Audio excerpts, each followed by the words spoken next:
I am Anne Douglas. I am 32 years old. For my entire adult life, I allowed my family to treat my ambitions like an embarrassing hobby. While sitting at a high-stakes dinner overlooking Lake Washington, watching my older brother try to charm a tech investor, the conversation shifted to me. I calmly placed my embossed business card on the linen tablecloth. My brother snatched it out of my hand, mocked my pretend CEO title in front of his jest, and ripped the card in half. He let the pieces flutter to the floor while my parents chuckled and told me not to steal his spotlight. But there is one devastating detail they did not know. The encryption company my brother was casually mocking happens to secure the entire $400 million portfolio of the exact investor sitting across from us. And by the end of the night, my brother's career would be dismantled. Before I tell you how a shredded piece of cardstock ruined his life, take a second to hit like and subscribe to Intimately Told Stories. Also tell me your age in the comments. I would love to know what stage of life you are navigating right now. The sharp, distinct sound of heavy cardstock tearing in half sliced through the low hum of upright bass and clinking crystal. Bellevue at night is a city built on reflective glass and venture capital. From our private dining room at the restaurant, the dark expanse of Lake Washington stretched out below, mirroring the city's relentless ambition.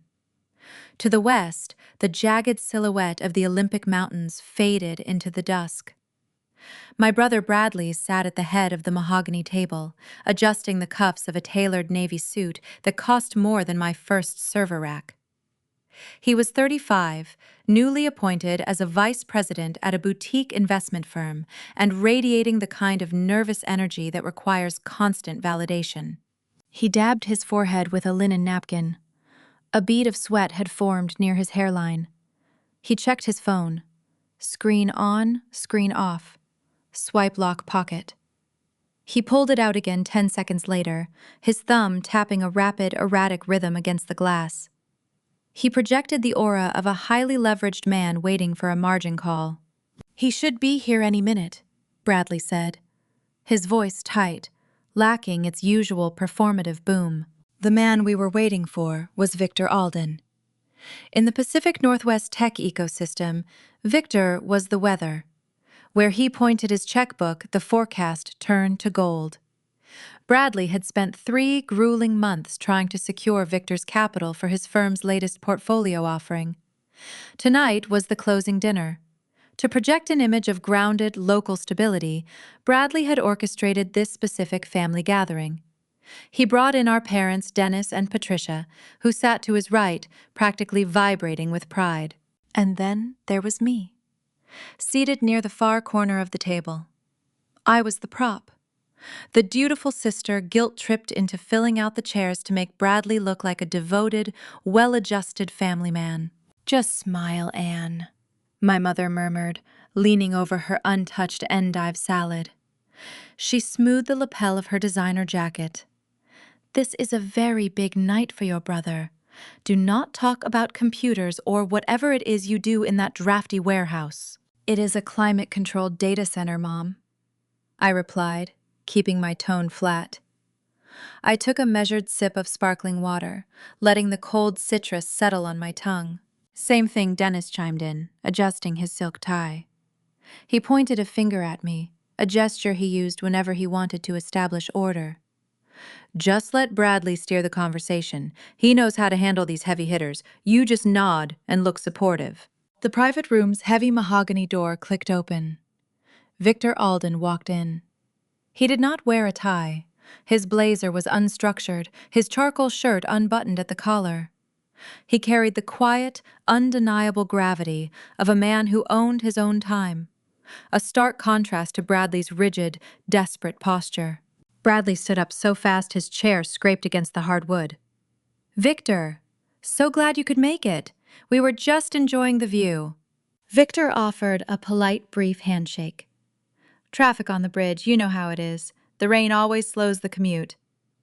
He took the empty seat directly across from me, nodding to my parents as Bradley launched into a rehearsed, overly familiar introduction of the family. "Dennis and Patricia, my folks. Pillars of the Seattle community, Bradley beamed, gesturing with open palms like a game show host. And this is my little sister, Anne. She dabbles in tech. Victor paused, reaching for his water glass. His eyes, sharp and analytical, met mine. Tech. What kind of tech, Anne? The air in the room shifted. Bradley's smile tightened the corners of his mouth, straining. He hated when the spotlight drifted away from him. It was a physical aversion.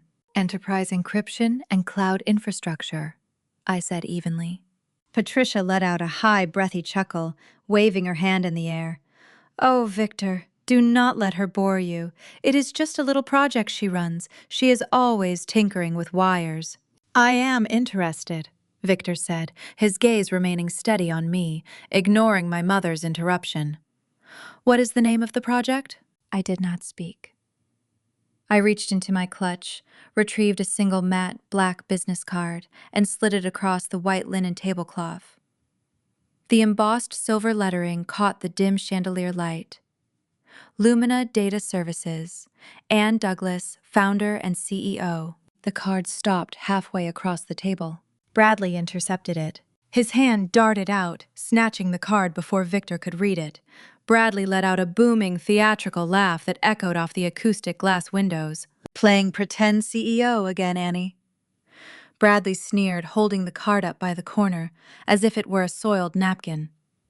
Victor, you have to excuse her. She set up an LLC online last year and printed these up. Very cute, right? My father chuckled, shaking his head. My mother smiled, sipping her wine, clearly relieved that Bradley had reclaimed the floor and restored the natural order of our family dynamic. I utilized tactical numbness. I did not flinch. I kept my posture aligned, my hands resting lightly in my lap. I watched my brother. His pupils were dilated, the sheen of sweat on his forehead had returned. He was not just being condescending, he was panicking. The mere idea of me holding even a fraction of Victor's attention threatened the fragile architecture of his entire evening. He needed to shrink me to make himself look towering. To assert his dominance, Bradley did not just hand the card back. He gripped both ends of the matte black paper. The sound of the tear was sharp. Bradley maintained eye contact with me as he did it, a triumphant, hollow smirk plastered on his face. He let his fingers open, allowing the two torn halves to flutter down. They drifted past the edge of the tablecloth, landing on the dark hardwood floor, inches from the toe of his polished Oxford shoes. Anyway, Bradley pivoted smoothly, turning his body toward Victor to block me out of the conversation. Let us talk about the Q3 projections for the maritime logistics portfolio. We have secured some incredible aerospace leverage in the region. Silence. The waitstaff approaching with a silver tray of appetizers stopped dead in their tracks, sensing the sudden drop in atmospheric pressure. A waiter backed away slowly, stepping into the shadows of the corridor. I did not yell. I did not reach down to retrieve the pieces. I simply picked up my water glass and took another calculated sip. Ice clinked against the crystal rim. Victor Alden was not looking at Bradley. Victor had not even registered the pivot to Q3 projections. He was staring at the floor. He slowly pushed his chair back, the wood groaning against the floorboards. The easy, relaxed demeanor of the billionaire investor vanished, replaced by a sharp, focused intensity. Bradley's rehearsed pitch died in his throat. Victor, is everything all right? We have the sommelier bringing in the Bordeaux. Victor stood up. He walked around the edge of the long table, bypassing Bradley's outstretched, gesturing hand. He stopped right beside my brother's chair, his gaze locked downward on the torn silver logo glinting against the dark wood. Wait. Victor murmured the word, slicing through the room's tension like a scalpel. I am Anne Douglas. I am 32 years old. For my entire adult life, I allowed my family to treat my ambitions like an embarrassing hobby. While sitting at a high-stakes dinner overlooking Lake Washington, watching my older brother try to charm a tech investor, the conversation shifted to me. I calmly placed my embossed business card on the linen tablecloth. My brother snatched it out of my hand, mocked my pretend CEO title in front of his guest, and ripped the card in half. He let the pieces flutter to the floor, while my parents chuckled and told me not to steal his spotlight. But there is one devastating detail they did not know. The encryption company my brother was casually mocking happens to secure the entire $400 million portfolio of the exact investor sitting across from us. And by the end of the night, my brother's career would be dismantled. Before I tell you how a shredded piece of cardstock ruined his life, take a second to hit like and subscribe to Intimately Told Stories. Also, tell me your age in the comments. I would love to know what stage of life you are navigating right now. The sharp, distinct sound of heavy cardstock tearing in half sliced through the low hum of upright bass and clinking crystal. Bellevue at night is a city built on reflective glass and venture capital. From our private dining room at the restaurant, the dark expanse of Lake Washington stretched out below, mirroring the city's relentless ambition. To the west, the jagged silhouette of the Olympic Mountains faded into the dusk. My brother Bradley sat at the head of the mahogany table, adjusting the cuffs of a tailored navy suit that cost more than my first server rack. He was 35, newly appointed as a vice president at a boutique investment firm, and radiating the kind of nervous energy that requires constant validation. He dabbed his forehead with a linen napkin. A bead of sweat had formed near his hairline. He checked his phone. Screen on, screen off. Swipe lock pocket. He pulled it out again 10 seconds later, his thumb tapping a rapid, erratic rhythm against the glass. He projected the aura of a highly leveraged man waiting for a margin call. "He should be here any minute," Bradley said, his voice tight, lacking its usual performative boom. The man we were waiting for was Victor Alden. In the Pacific Northwest tech ecosystem, Victor was the weather. Where he pointed his checkbook, the forecast turned to gold. Bradley had spent 3 grueling months trying to secure Victor's capital for his firm's latest portfolio offering. Tonight was the closing dinner. To project an image of grounded local stability, Bradley had orchestrated this specific family gathering. He brought in our parents, Dennis and Patricia, who sat to his right, practically vibrating with pride. And then there was me. Seated near the far corner of the table, I was the prop. The dutiful sister guilt-tripped into filling out the chairs to make Bradley look like a devoted, well-adjusted family man. "Just smile, Anne," my mother murmured, leaning over her untouched endive salad. She smoothed the lapel of her designer jacket. "This is a very big night for your brother. Do not talk about computers or whatever it is you do in that drafty warehouse."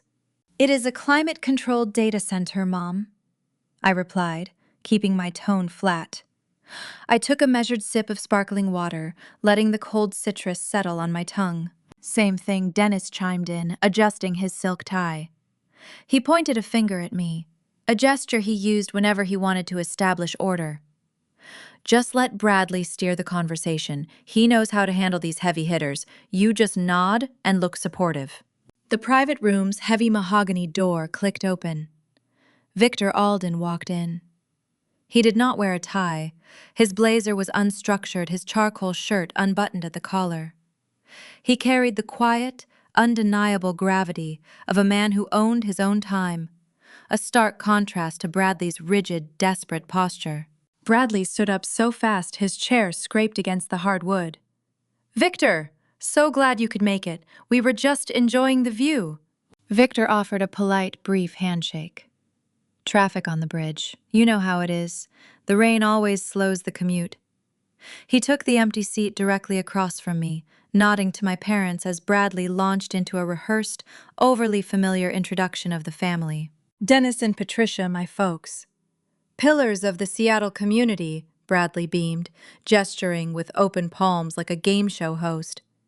"And this is my little sister, Anne. She dabbles in tech." Victor paused, reaching for his water glass.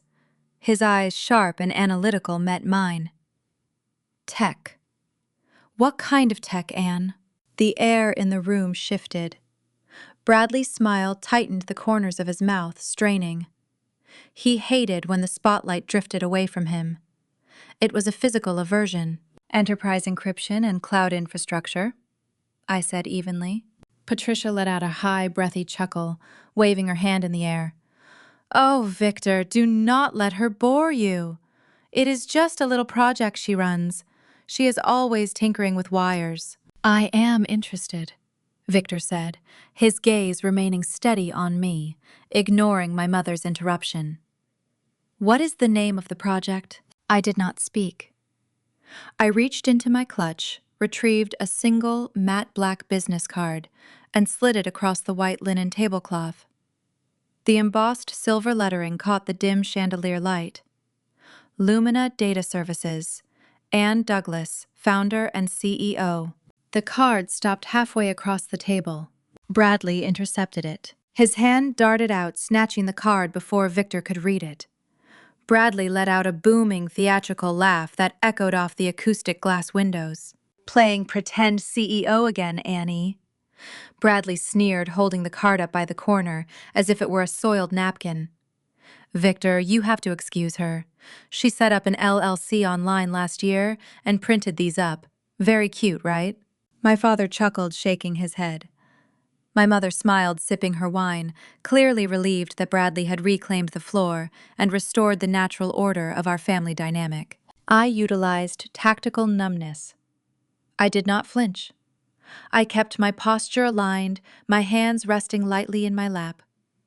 I watched my brother. His pupils were dilated, the sheen of sweat on his forehead had returned. He was not just being condescending, he was panicking. The mere idea of me holding even a fraction of Victor's attention threatened the fragile architecture of his entire evening. He needed to shrink me to make himself look towering. To assert his dominance, Bradley did not just hand the card back. He gripped both ends of the matte black paper. The sound of the tear was sharp. Bradley maintained eye contact with me as he did it. A triumphant, hollow smirk plastered on his face. He let his fingers open, allowing the two torn halves to flutter down. They drifted past the edge of the tablecloth, landing on the dark hardwood floor, inches from the toe of his polished Oxford shoes. Anyway, Bradley pivoted, smoothly turning his body toward Victor to block me out of the conversation. Let us talk about the Q3 projections for the maritime logistics portfolio. We have secured some incredible aerospace leverage in the region. Silence. The waitstaff approaching with a silver tray of appetizers stopped dead in their tracks, sensing the sudden drop in atmospheric pressure. A waiter backed away slowly, stepping into the shadows of the corridor. I did not yell. I did not reach down to retrieve the pieces. I simply picked up my water glass and took another calculated sip. Ice clinked against the crystal rim. Victor Alden was not looking at Bradley. Victor had not even registered the pivot to Q3 projections. He was staring at the floor. He slowly pushed his chair back, the wood groaning against the floorboards. The easy, relaxed demeanor of the billionaire investor vanished, replaced by a sharp, focused intensity. Bradley's rehearsed pitch died in his throat. Victor, is everything all right? We have the sommelier bringing in the Bordeaux. Victor stood up. He walked around the edge of the long table, bypassing Bradley's outstretched gesturing hand. He stopped right beside my brother's chair, his gaze locked downward on the torn silver logo glinting against the dark wood. Wait. Victor murmured the word, slicing through the room's tension like a scalpel. The waiter rushed forward with a stack of white towels, dropping to his knees to blot the spreading crimson stain. Bradley let out a high-pitched, breathless chuckle, trying to wave the staff away. He muttered something about the stemware being unbalanced. Nobody laughed. My father stared at his plate. My mother tightened her grip on her silk clutch until her knuckles turned pale. Victor Alden did not blink. He watched the frantic cleanup for a brief second before shifting his gaze back to me, seamlessly picking up the thread of our conversation. You were mentioning the failover mechanisms in your beta integration, Victor said, resting his forearms on the table. How does Lumina handle localized server outages during peak traffic windows? Before I could open my mouth to answer, Bradley inserted himself. He leaned across the table, his tie dipping dangerously close to the remaining puddle of wine. Well, Victor Bradley interrupted, his voice artificially deep, attempting to project a boardroom authority he did not possess. In today's dynamic ecosystem, we find that leveraging proactive synergies within the blockchain paradigm really optimizes our scalable bandwidth. It is all about shifting the paradigm to maximize offshore data leverage.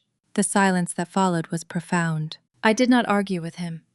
I did not correct his blatant misuse of technical terminology. I simply sat back in my chair and let his technical incompetence hang in the sterile air of the dining room. I let the silence stretch, forcing Victor to witness the sheer depth of my brother's fraudulence firsthand. Victor looked at Bradley. The billionaire investor tilted his head slightly, examining my brother the way a biologist might inspect a particularly confusing specimen under a microscope. Blockchain paradigm. Victor repeated slowly, his tone entirely devoid of inflection. You are pitching me a maritime logistics portfolio, Bradley. What does blockchain bandwidth have to do with managing freight derivatives? Bradley swallowed hard. A fresh bead of sweat charted a path down his temple. Right, well, it is a holistic approach. We synergize the deliverables. He was drowning. And my mother, sensing her golden boy slipping beneath the surface, immediately threw him a lifeline built entirely out of my dignity. Patricia leaned forward, flashing a brilliant, practiced smile toward Victor. She had spent 30 years maintaining the fiction that Bradley was a prodigy. Whenever he brought home a failing math grade in high school, she hired a tutor and made me complete his extra credit assignments. Whenever he crashed a leased car, she quietly paid the deductible and praised his resilience. Her instinct to protect his ego at my expense was hardwired into her DNA. You know, Victor, Patricia chimed in, her voice coated in a thick layer of artificial sweetness. Anne has always been so handy with electronics. She used to set up the wireless routers for the whole neighborhood when she was a teenager. Such a helpful hobby. In fact, Bradley, this might be the perfect opportunity. Bradley looked at her, desperate for any distraction. What opportunity, Mom? Patricia clasped her hands together. Why do you not bring your sister into your firm? You are always saying you need reliable support staff for the IT department. Anne could merge her little tech skills under your corporate umbrella. You could mentor her, show her the ropes of real business management. It would be such a wonderful sibling partnership. The suggestion was not just an insult. It was an attempted erasure. My mother was watching me negotiate a high-level infrastructure discussion with a titan of industry, and her immediate reflex was to demote me to her son's subordinate. She wanted to absorb my earned success and legally reassign it to Bradley's resume, protecting the family narrative that he was the apex achiever while I was merely his assistant. Dennis nodded, enthusiastically tapping the table. That is a fantastic idea, Patricia. Bradley, you could really elevate her project. Give it some legitimate financial backing. I looked at my parents. I felt no anger. Anger requires emotional investment, and I had withdrawn my emotional capital from this family years ago. I placed my linen napkin on the table and folded it with precise, deliberate movements. I appreciate the thought, Patricia, I said, my voice calm, projecting the cool detachment of a boardroom executive declining a bad deal. However, Lumina Data Services is currently valued at a tier that precludes subsidiary mergers. Furthermore, we do not take on sub-tier contracts. We partner exclusively with enterprises that can pass our internal compliance audits. I shifted my gaze to Bradley. He flinched. Based on this evening, I added softly, your firm does not meet our operational standards. The table went dead. Patricia opened her mouth, but no sound emerged. Dennis gripped the edge of his chair, his face flushing a deep mottled red. Bradley stared at me, his jaw trembling, his eyes wide with a mixture of hatred and terror. I glanced at Victor. The investor was watching me intently. A subtle, almost imperceptible nod dipped his chin. It was a micro-expression of profound respect. Victor Alden recognized what he was looking at. He saw an apex operator setting firm, unshakable boundaries, refusing to be cannibalized by her own bloodline. He respected the ruthless clarity of my refusal. The dinner ended in icy, suffocating tension. Victor excused himself shortly after the dessert menus arrived, stating he had an early flight. He did not shake Bradley's hand upon leaving. He merely told my brother his office would be in touch, a corporate euphemism for a dead deal. My parents sat in shell-shocked silence while Bradley hastily paid the bill, his credit card trembling between his fingers.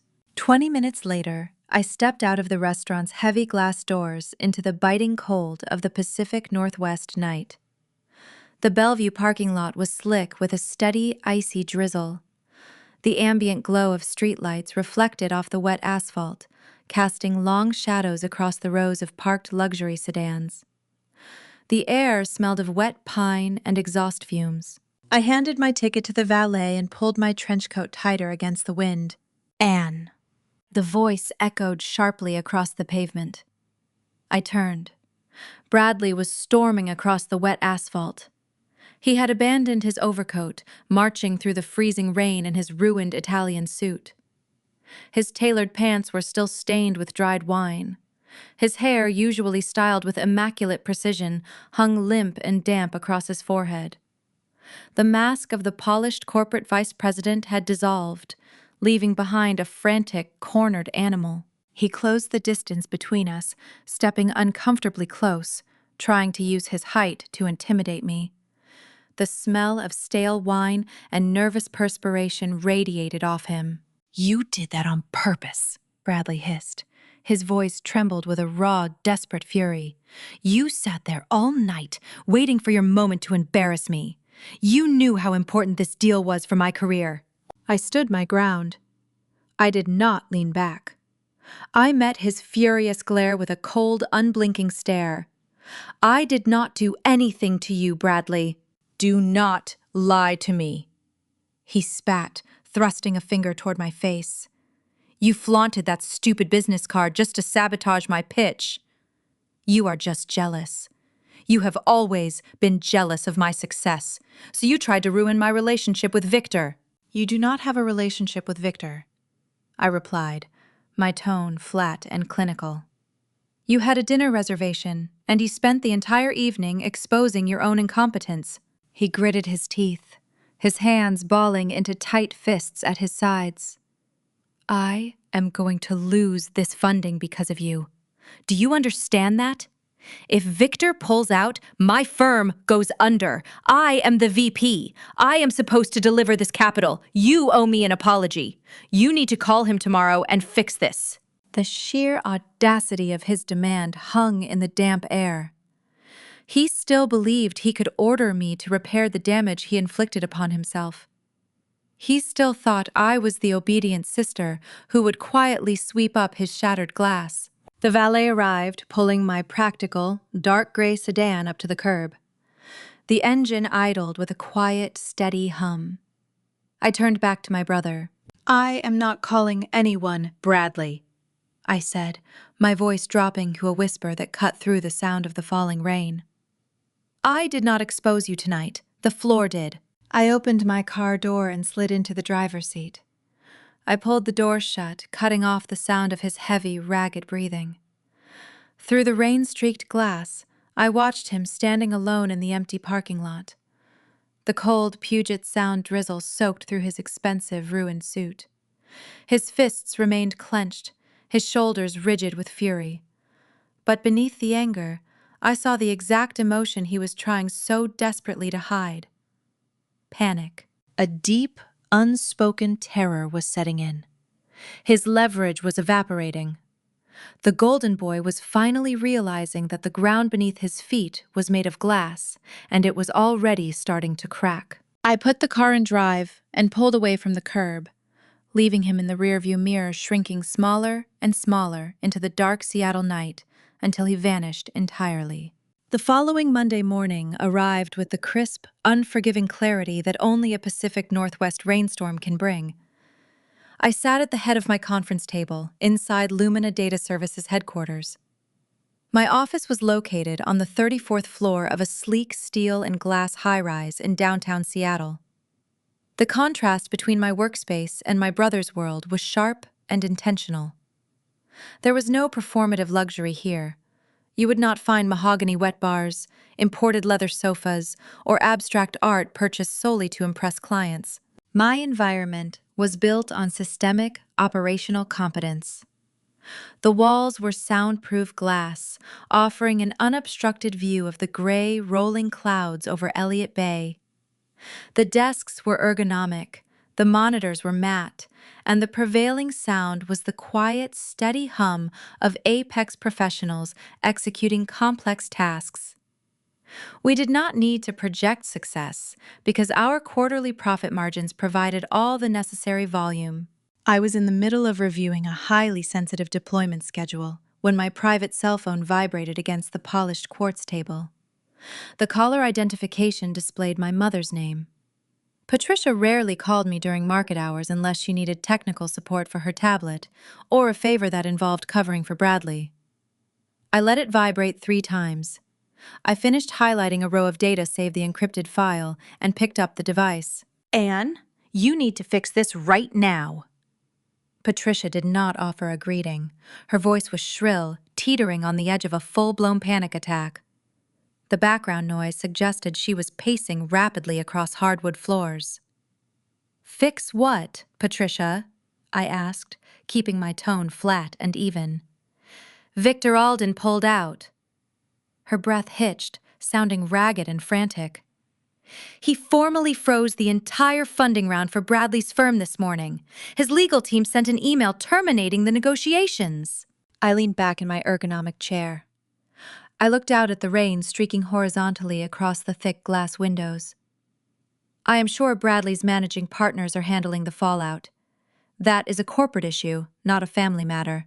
"You do not understand!" Patricia shrieked, her composure shattering. "The official reason Victor cited in the rejection letter was incompetent leadership. He specifically named your brother. He told the managing partners that Bradley lacked the fundamental analytical capacity to manage an 8-figure portfolio. They suspended him, Anne. They took his company access badge." The silence that stretched between us was heavy with the weight of inevitable gravity.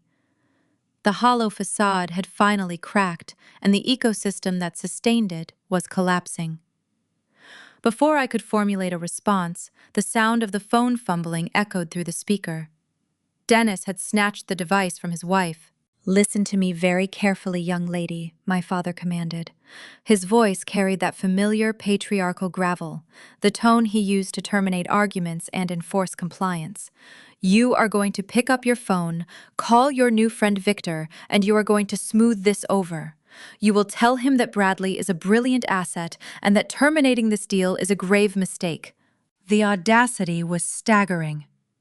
They had spent the entire weekend treating my career like an embarrassing joke.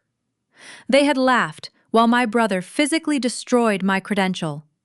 Yet the moment their golden child faced a real professional consequence, they immediately pivoted to using me as a human shield.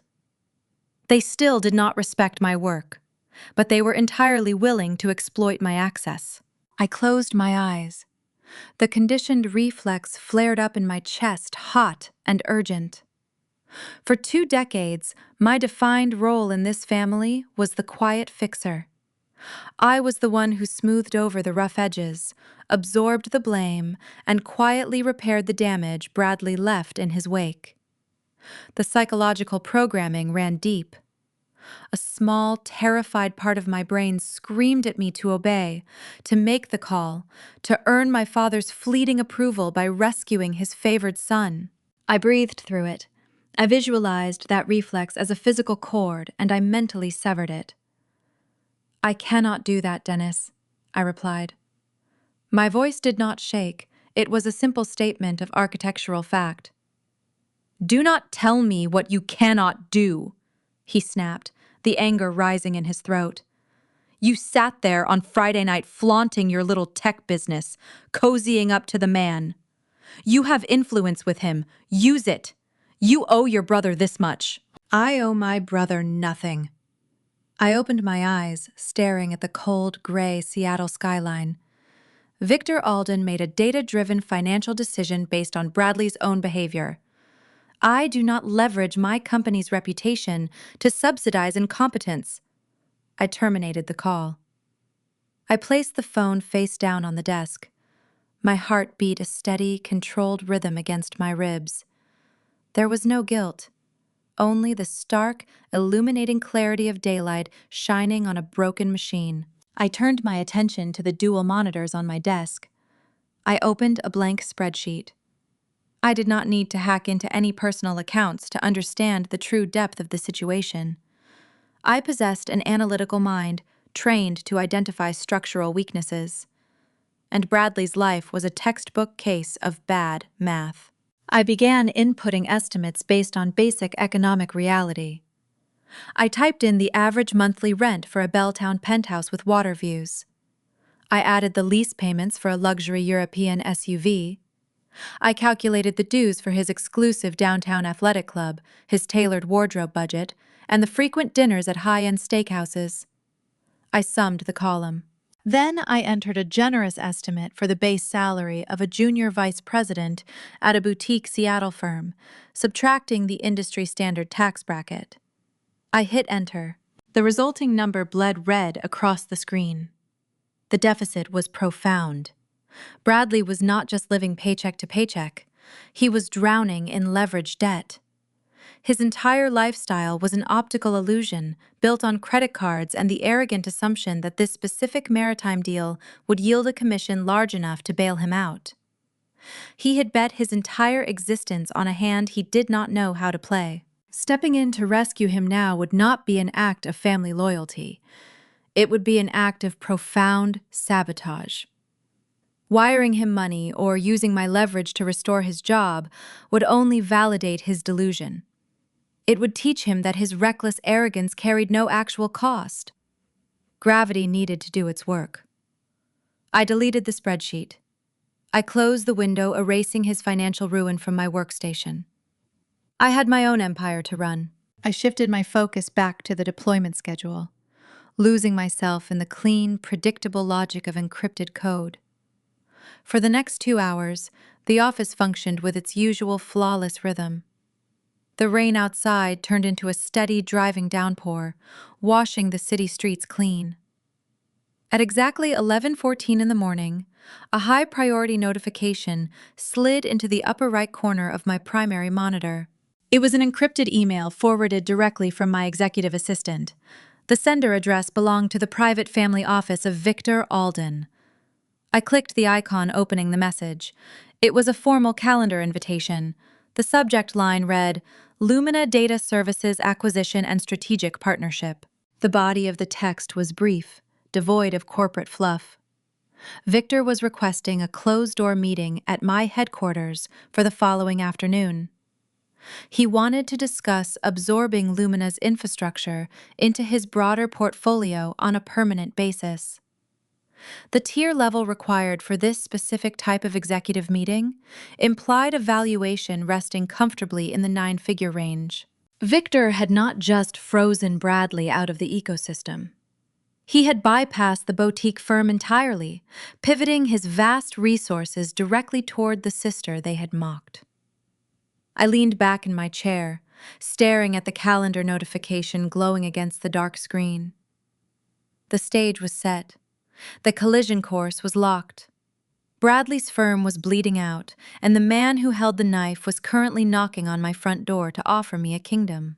The ground floor lobby of Lumina Data Services was an exercise in architectural discipline.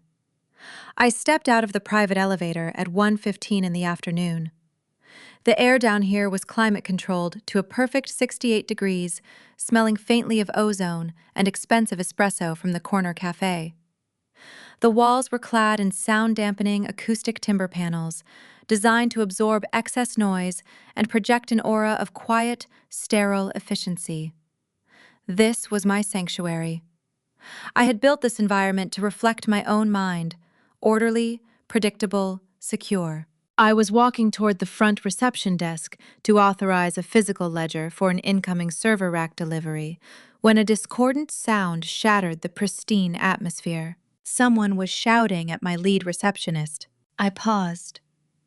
I recognized the pitch of the voice immediately.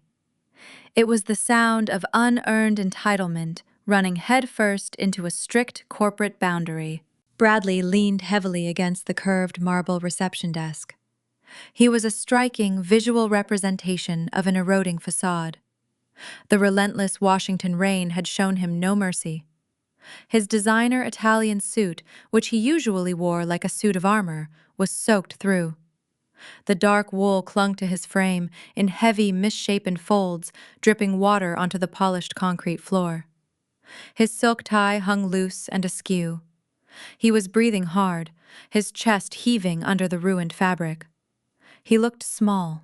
He turned his head and saw me standing near the elevator bank. His wet leather shoes squeaked loudly against the floor as he marched across the expansive lobby. It was a pathetic, undignified sound that entirely undermined the furious expression twisting his face.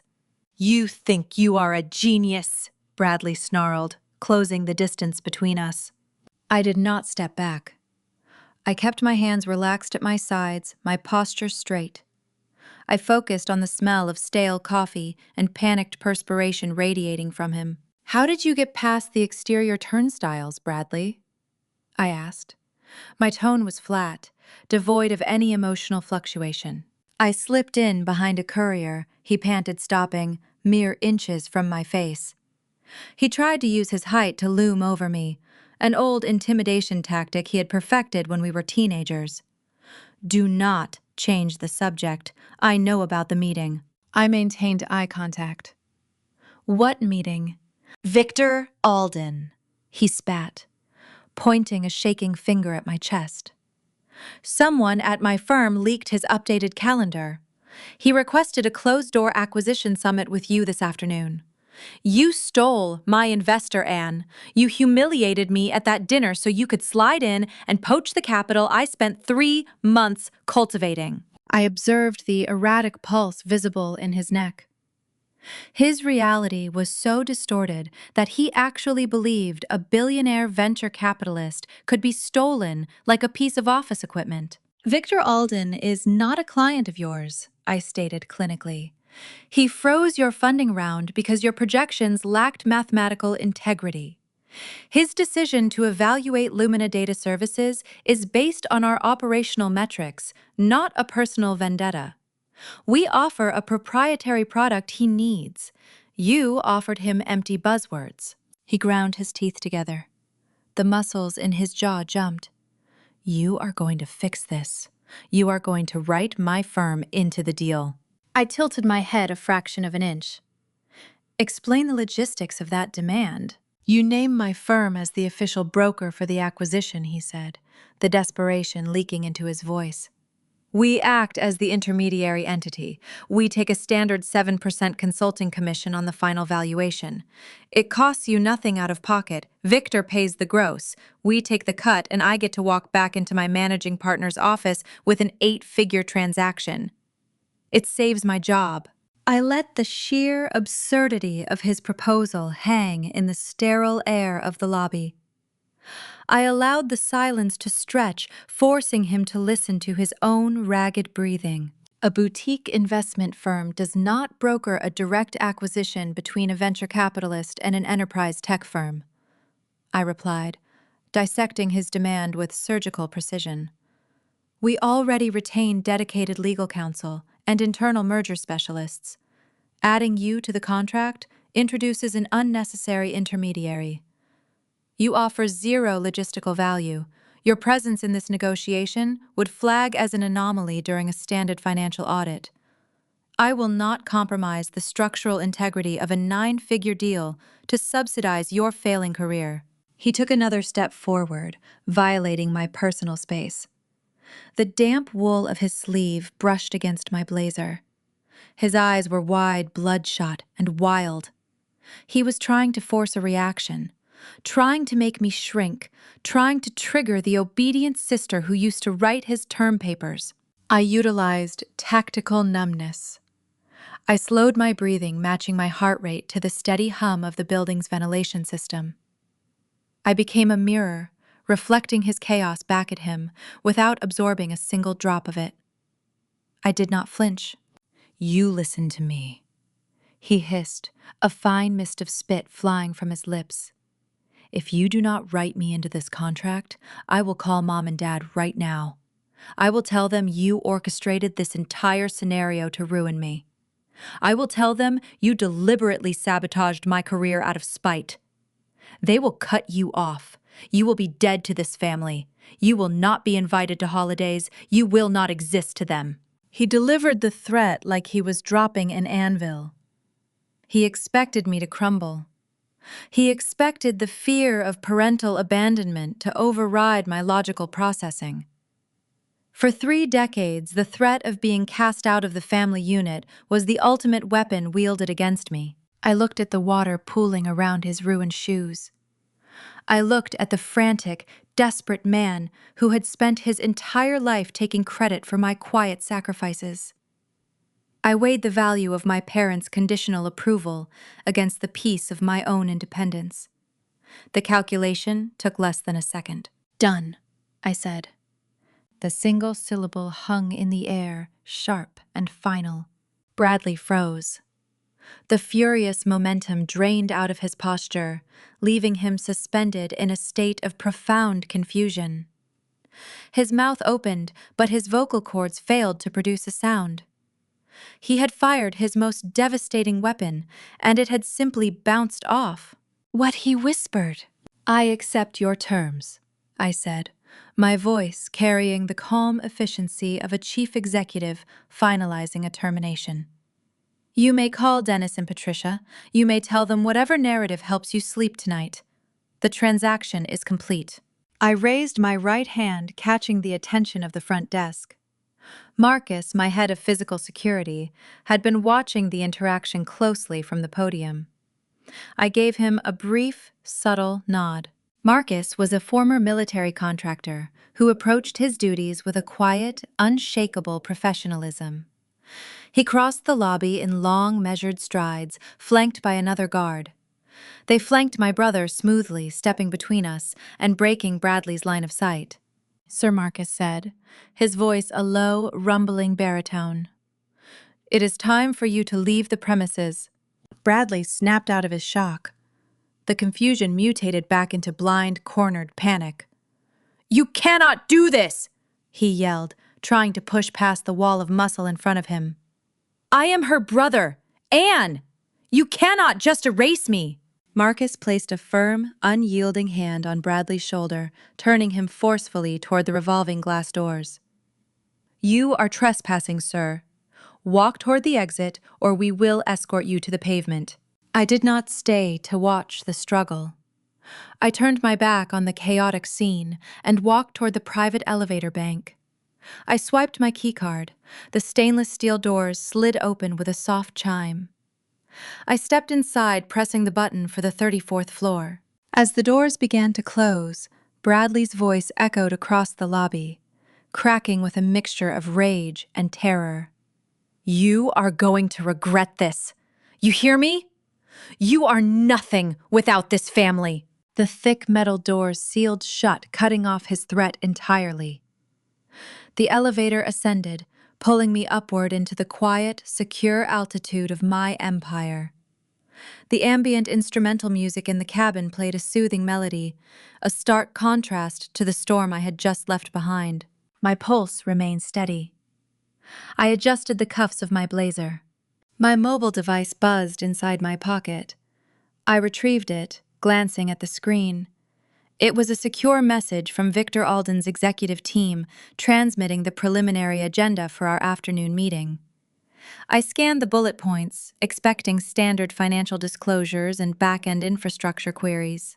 Instead, My eyes caught a peculiar item listed near the bottom of the itinerary. The text referenced an urgent need to discuss a major regulatory discrepancy discovered during their preliminary background check. The discrepancy involved my name, Lumina Data Services, and a series of fraudulent filings linked directly to a boutique investment firm in Seattle. The meeting was not just an acquisition summit anymore. It was an autopsy. Bradley had not just been failing at his job, he had been stealing my identity to survive. The real corporate warfare was about to begin. The transition from the chaotic ground floor lobby to the 34th floor boardroom was akin to stepping out of a hurricane and into a sterile vacuum. I walked through the frosted glass doors of the primary meeting room. The atmosphere inside was quiet, respectful, and rooted entirely in hard data. Rain continued to lash against the floor-to-ceiling windows, blurring the Seattle skyline into a wash of gray and deep blue, but the soundproofing reduced the storm to a faint, mesmerizing whisper. Victor Alden sat at the head of a long, polished walnut table. He was flanked by two members of his legal counsel and his chief financial officer. There was no posturing here. No tailored suits worn as armor, no loud booming voices masking insecurity. The people in this room communicated in the language of margins, risk assessment, and operational sustainability. They were the architects of genuine wealth. I took my seat opposite Victor. Before we could address the acquisition agenda, my lead software developer David entered the room. David walked with a rigid, tense posture. He avoided my gaze, keeping his eyes fixed on the tablet in his hands. A sharp, underlying tension rippled through the boardroom. Yesterday afternoon, my internal network monitors had flagged an encrypted outgoing email originating from David's workstation. The destination address belonged to the external legal team representing my brother's boutique investment firm. To any outside observer, the situation looked like textbook corporate espionage. It appeared as though my most trusted architect was selling my proprietary algorithms to the enemy out of fear or greed. David had spent the morning pacing the hallway outside the break room, whispering frantically into his phone, while Bradley's lawyers applied relentless pressure. They wanted access to my source code. They needed leverage to force a merger and save my brother's sinking career. David looked guilty, a man caught in the act of betrayal. But appearances are engineered. I had called David into my private office 48 hours prior. I instructed him to take their calls. I personally authorized the transmission of that encrypted file to my brother's legal counsel. The folder did not contain my source code. It contained a meticulously crafted dummy ledger. It was a fabricated financial document littered with toxic debt ratios, inflated server maintenance costs, and imaginary pending lawsuits. Bradley thought he was hacking my defenses to acquire a weapon. Instead, he swallowed poison. I orchestrated the leak to feed him a narrative of failure, ensuring that if he tried to leverage my company, he would only drag himself deeper into the mud. I controlled every variable on the board. David handed me the tablet, gave a curt nod to Victor, and exited the room. The trap was set, but Victor was about to reveal that my brother had already dug his own grave. Victor did not waste time with pleasantries. He signaled his chief financial officer, who slid a thick-bound dossier across the smooth walnut surface. The title page bore the official embossed logo of my brother's investment group. "Turn to page 47. Victor instructed. His voice was a low, calm baritone, devoid of any theatricality. I opened the heavy file. The document was a formal prospectus, a comprehensive pitch deck distributed to venture capitalists during my brother's last round of aggressive fundraising. My eyes scanned the dense text, stopping at a highlighted paragraph under the heading of Strategic Partnerships. There, printed in crisp, undeniable black ink, was my company name. The prospectus claimed that Lumina Data Services was an integrated operational partner bound by an exclusive equity sharing agreement. Bradley had listed my proprietary encryption architecture as a secured asset under his direct management. He used my flawless market reputation to artificially inflate the valuation of his own failing enterprise. He lied to investors, promising them a slice of an empire he did not own and could not access. He had committed federal securities fraud. The epiphany struck me with the force of a physical blow. The memory of the Bellevue restaurant materialized in my mind with sudden crystal clarity. The clinking crystal, the jazz music playing softly in the background, the bead of sweat trickling down my brother's temple. When I placed my matte black business card on the linen tablecloth, Bradley did not snatch it out of mere spite. His reaction was not born from typical sibling rivalry or arrogant mockery. It was sheer, unadulterated panic. If Victor had picked up that card, if the investor had read my title as independent founder and sole chief executive officer, the entire illusion would have evaporated right there over the endive salad. Bradley realized his biggest potential investor was sitting across from the very woman he was actively impersonating on paper. He ripped the card in half to destroy the physical evidence of his own lie. He shattered his wine glass to derail the conversation because he was terrified Victor would ask a follow-up question. He was a cornered animal, chewing off his own leg to escape a trap of his own making.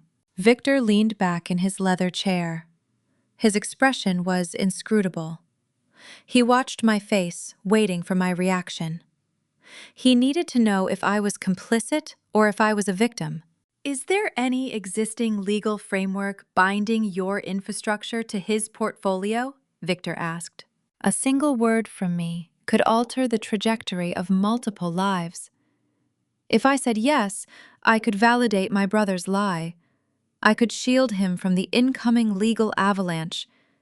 It was the exact response my parents had spent 3 decades programming into my psyche. Protect the boy, fix the mess, absorb the damage. But validating his lie meant participating in corporate fraud.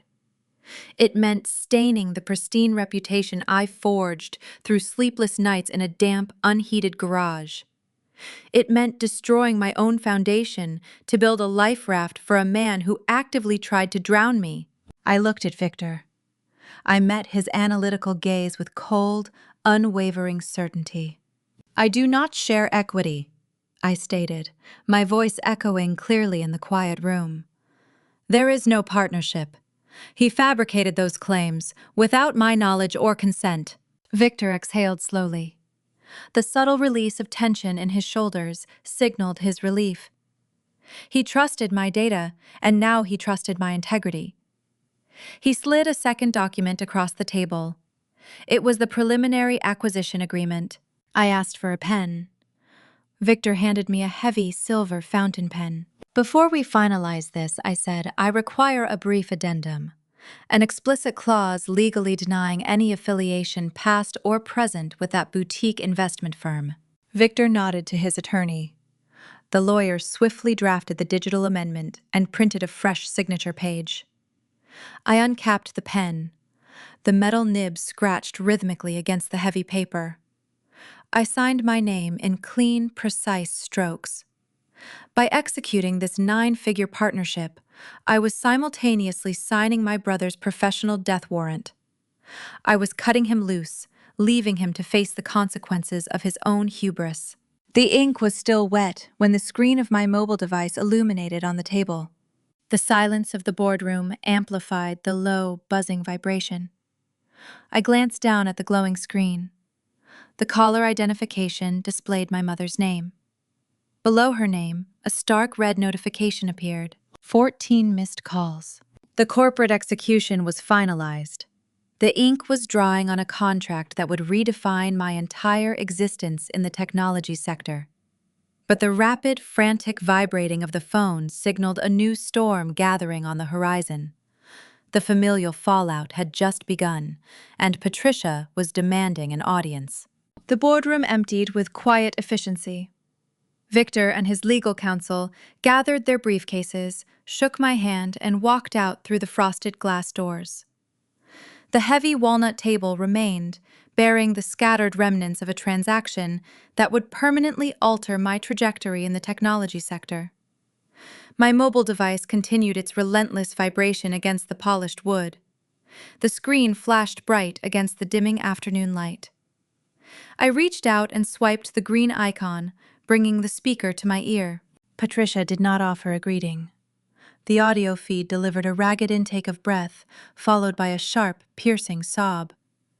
The sound carried the distinct pitch of a woman whose carefully curated universe had just sustained a catastrophic structural failure. "They took his badge, Anne." Her voice was a frantic, high-pitched wail, vibrating with unchecked panic. 2 security guards walked him out of the lobby. Bradley called me from the sidewalk.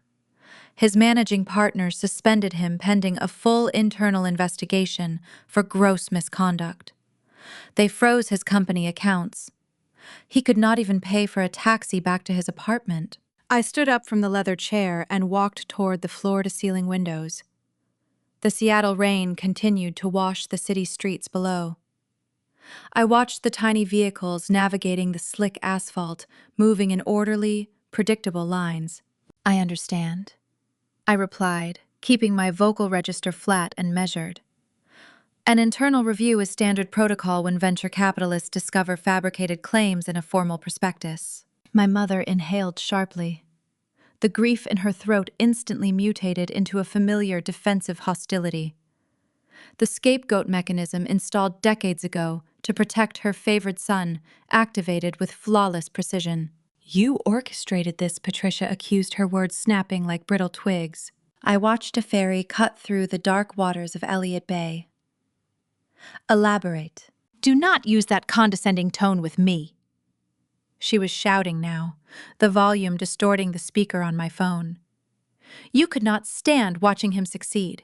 You sat at that dinner on Friday, simmering with petty jealousy. You saw Victor Alden handing Bradley the keys to a kingdom, and you decided to steal the investor for yourself. You went behind your brother's back, whispered poison into Victor's ear, and sabotaged his career just to stroke your own ego." The psychology behind her accusation was a masterclass in foundational denial. In Patricia's mind, Bradley was incapable of architecting his own downfall. Therefore, an external villain had to exist. For 32 years, I was the designated receptacle for every failure, every broken rule, and every missing dollar in our household. If Bradley failed a college exam, I had distracted him. If he wrecked a vehicle, I had stressed him out. Now, as he faced federal ruin, I was the corporate saboteur. "Patricia," I said, allowing a cold, sterile logic to guide my response. "I did not poach an investor. Victor Alden executed due diligence. He initiated a background audit on Bradley's portfolio and requested a meeting with me based on the findings." "You ruined him," she wept, the tears returning to choke her sentences. "You destroyed your own flesh and blood for a business contract." "I did not destroy anything." I corrected my tone, dropping to a chilling baseline. Bradley handed a binding financial document to a billionaire. Inside that document, he listed Lumina Data Services as a secured asset under his management. He forged a partnership on paper to inflate his firm's valuation. He leveraged my intellectual property without my consent. "He was just marketing himself," she pleaded, grasping at ridiculous rationalizations. "It was an exaggeration to get his foot in the door. You are his sister. You should have backed him up. You could have signed a simple piece of paper saying you were working together." I pressed my fingertips against the cool glass of the window. "What you are describing is not a marketing exaggeration, Patricia. It is securities fraud. It is a crime punishable by significant prison time. Validating his lie would make me a co-conspirator. I will not incinerate my company to keep your son warm." A muffled scuffle echoed through the receiver. Someone was wresting the device away from my mother. A moment later, the ragged crying was replaced by heavy, measured breathing. Dennis had taken the line. "Listen to me, young lady," my father growled. His voice was a dense, gravelly instrument designed to enforce patriarchal compliance. Whenever Dennis used that specific octave, the argument was supposed to end. The room was supposed to shrink. The disobedient child was supposed to lower her head and submit to his overarching authority. "I am listening, Dennis." "You are going to fix this," he commanded, each word dropping like a lead weight. "You will contact Victor Alden's office immediately. You will retract whatever denial you fed him today. You will tell his legal team that Bradley had full authorization to use your company name in his pitch deck. You will make this right, and you will drop this separate merger deal." The demand hung in the sterile air of my boardroom. He was ordering me to commit perjury, abandon a 9-figure acquisition, and destroy my own professional credibility to rebuild the shattered illusion of his golden boy. He genuinely believed his parental authority superseded my operational survival. I felt a faint ghost of the old childhood programming attempting to fire in my neural pathways, urging me to capitulate. I observed the sensation, categorized it as obsolete, and deleted it.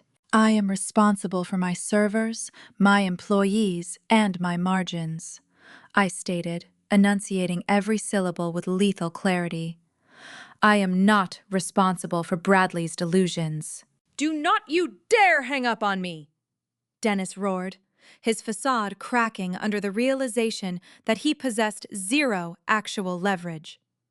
"You belong to this family. You owe us." I pressed the red icon on the screen. The connection severed, the audio feed cut to a silent digital void. I placed the phone on the walnut table. I stood alone in the quiet room, feeling a profound, structural shift within my own psychology.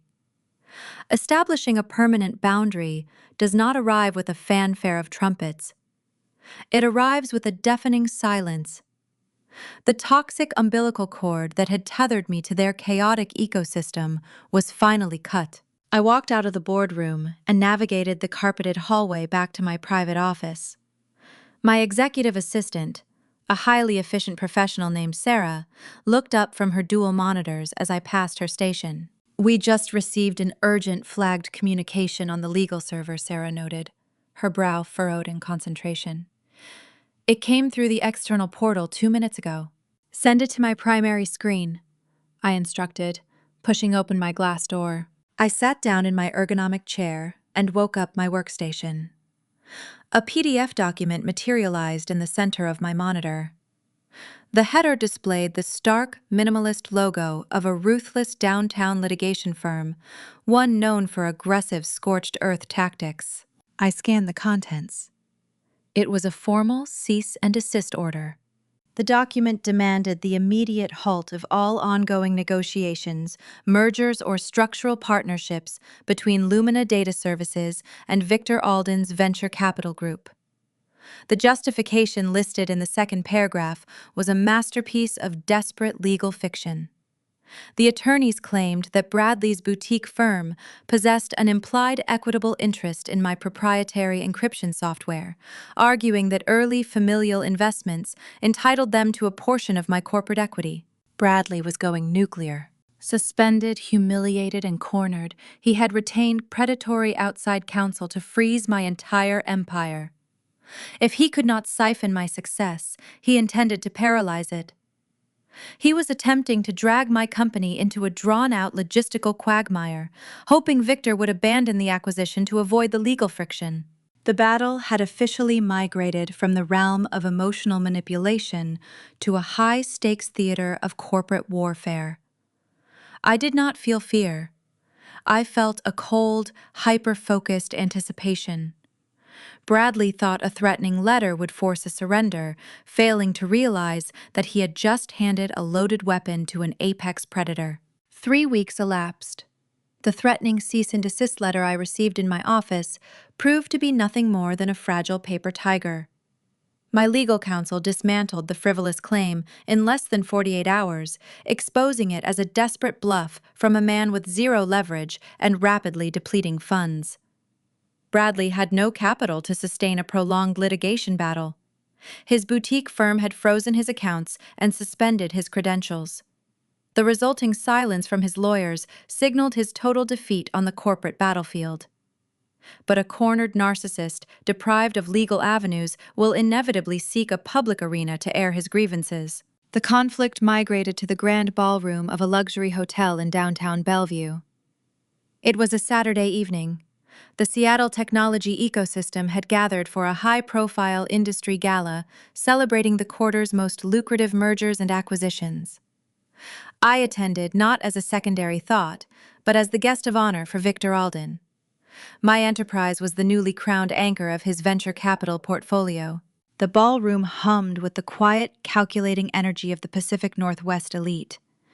Aerospace chief executives, software tycoons, and prominent angel investors mingled under the glow of cascading crystal chandeliers. The air carried the scent of roasted salmon, expensive cedar perfume, and the unspoken weight of immense wealth. I stood near the center of the room, wearing a tailored charcoal gown that mirrored the dark Seattle skyline visible through the floor-to-ceiling windows. I was in the middle of discussing server cooling metrics with a prominent aerospace engineer when a harsh, discordant noise fractured the sophisticated atmosphere. The heavy oak doors at the main entrance of the ballroom slammed open, striking the wall with a dull, heavy thud. A sharp, collective gasp rippled through the crowd near the reception tables. The string quartet, playing in the corner, faltered, missing a beat as the musicians turned their heads. I looked toward the entrance. Bradley stood in the doorway. He was a portrait of rapid, undeniable deterioration. His formal tuxedo jacket was wrinkled and stained, the bow tie hanging loose and askew around his unbuttoned collar. His face was flushed with the unmistakable deep red hue of heavy intoxication. Patricia hovered frantically behind him. Her hands fluttered in the air like nervous birds, tugging at his sleeve, begging him in harsh, urgent whispers to turn around and leave. She was engaged in the same futile task she had performed since his childhood. Patricia spent her entire life trying to shield her golden boy from the consequences of his own reckless behavior. But tonight, the stage was too broad, and his unraveling was too profound for her to conceal. He ignored his mother. His bloodshot eyes scanned the crowded ballroom, hunting with a frantic, feral intensity. He spotted me, standing next to a towering swan carved from solid ice. He marched across the plush carpet, shoving his way past a group of startled software moguls. He wanted an audience. He needed to reclaim the narrative he had lost at the restaurant 3 weeks prior. He operated under the delusion that if he humiliated me loudly enough in front of my peers, the universe would automatically correct itself and return him to the center of gravity. "You think you won?" Bradley slurred his voice, carrying over the sudden thick silence of the ballroom. He stopped 3 feet away from me. The smell of cheap scotch and sour, nervous perspiration radiated from his pores, an offensive odor in a room that smelled of refined success. "You think you can just steal my contacts and pretend you built this empire yourself?" he shouted, pointing a shaking finger at my face. "You are a fraud, Anne! You are a pathetic little imposter who stole my Rolodex to manipulate your way into a venture capital deal. You destroyed my career because you are jealous." This was the boulder. A public character assassination delivered on the largest stage imaginable. At our family dinners, this was the exact moment my parents would have laughed. They would have chimed in, minimizing my worth to soothe his fragile ego, treating his cruelty as a charming display of dominance. Bradley expected the exact same result here. He paused, waiting for the room to join his mockery. He waited for the aerospace executives and software tycoons to sneer at me, to strip away my credentials, and banish me back to the shadows. Instead, a heavy, suffocating judgment descended upon him. This was the pebble, the small but devastating detail that shattered his reality. The elite crowd did not laugh. They did not whisper behind their hands. They merely stared. Their eyes were cold, clinical, and unforgiving. They looked at my brother the way a surgeon looks at a festering wound. They did not see a powerful vice president asserting dominance. They saw a desperate, intoxicated man throwing an undignified tantrum in a room built on flawless execution. The silence stretched, thick and crushing. The billionaires and founders turned their cold gazes from him to me, observing how the chief executive of Lumina Data Services would handle a hostile intrusion. Bradley looked around, his chest heaving. His triumphant smirk faltered as the profound social rejection registered in his alcohol-soaked brain. The reality of his isolation washed over him. Nobody here cared about his unearned confidence. He expected me to shrink. He expected me to cry, to apologize, or to flee toward the exit to avoid a public scene. I did not move. I utilized my tactical numbness, standing my ground with an unshakable, rooted posture. I looked at the man who had tormented me for 32 years. The man who had shredded my business card and stolen my identity. And I felt no fear. I felt no anger. I felt only a profound, hollow pity. "You are embarrassing yourself, Bradley," I said. My voice was steady, calm, and clear. It resonated with quiet, undisputed authority. "Go home." The sheer pity in my eyes snapped the last remaining thread of his sanity. Being hated made him feel important. Being pitied made him feel invisible. He let out a guttural roar, lunging forward with a clumsy, sweeping motion. His heavy hand reached out, aiming to grab my bare arm, attempting to drag me down to his level of chaos. He never made contact. Victor Alden did not employ standard event staff. His private security team materialized from the shadows with breathtaking, brutal efficiency. Two men in dark tailored suits intercepted Bradley mid-lunge. They secured his arms behind his back, locking his joints with practiced, ruthless precision. Bradley shrieked a high-pitched sound of utter defeat, kicking his scuffed Oxford shoes against the carpet as the guards dragged him backward. "Let go of me! Do you know who I am?" "You are a trespasser," one of the guards stated flatly, hauling him toward the service elevator.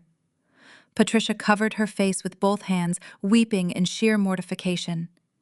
The mother who had always demanded I lower my expectations to make her son look taller now had to follow her disgraced boy out of the room, her own social standing incinerated in front of the city elite. I stood perfectly still near the ice sculpture.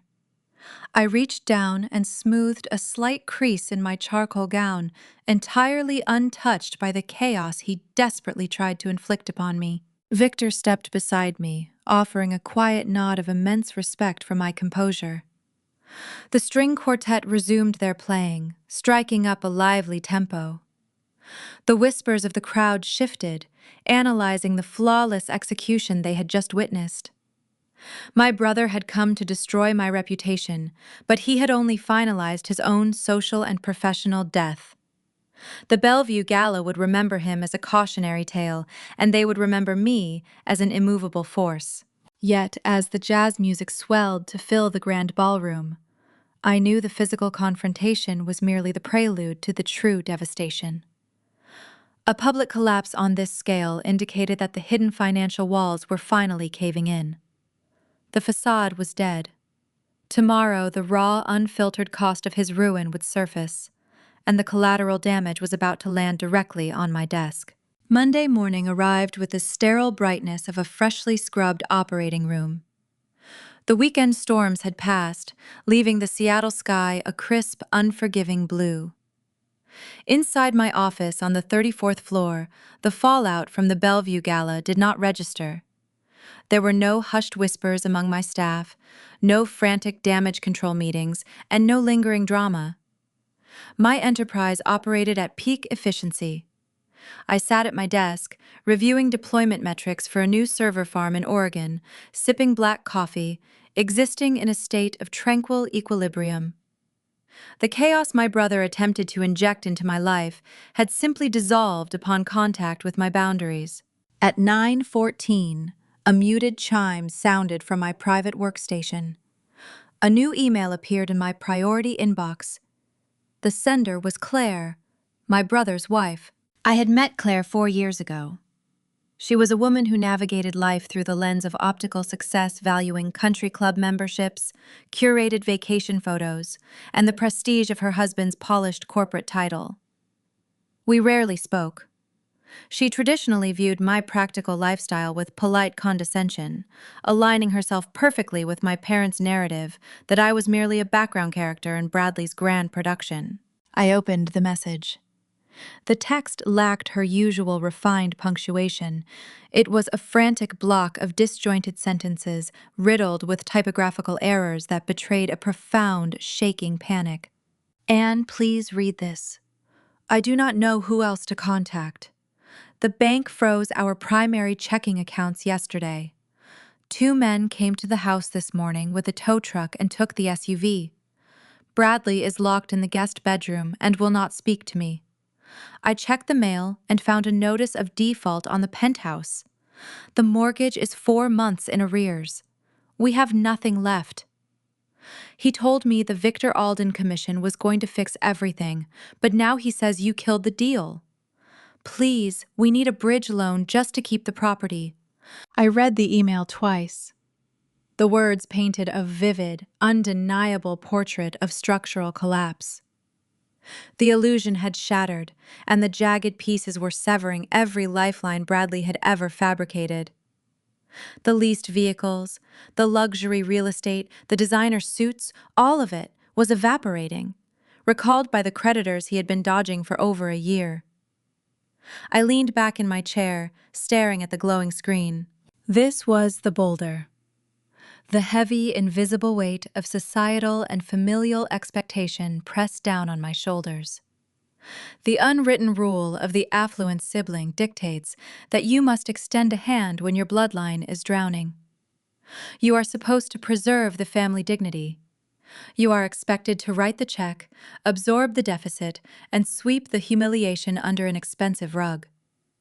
For my entire life, I was conditioned to believe my primary utility was acting as a shock absorber for my brother's reckless trajectory.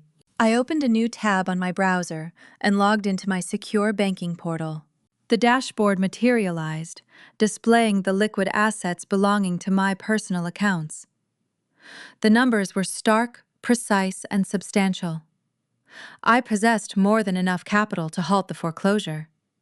I could wire the overdue mortgage balance, retrieve the repossessed vehicle, and stabilize their checking account without making a noticeable dent in my overall net worth. I could make Claire's panic vanish with a few keystrokes. I navigated to the transfer menu. I typed in Bradley's routing information, a sequence of digits I had memorized years ago when I used to covertly pay his cell phone bills during his erratic college years. I moved my cursor to the amount field. I entered $50,000. My finger hovered over the execute button.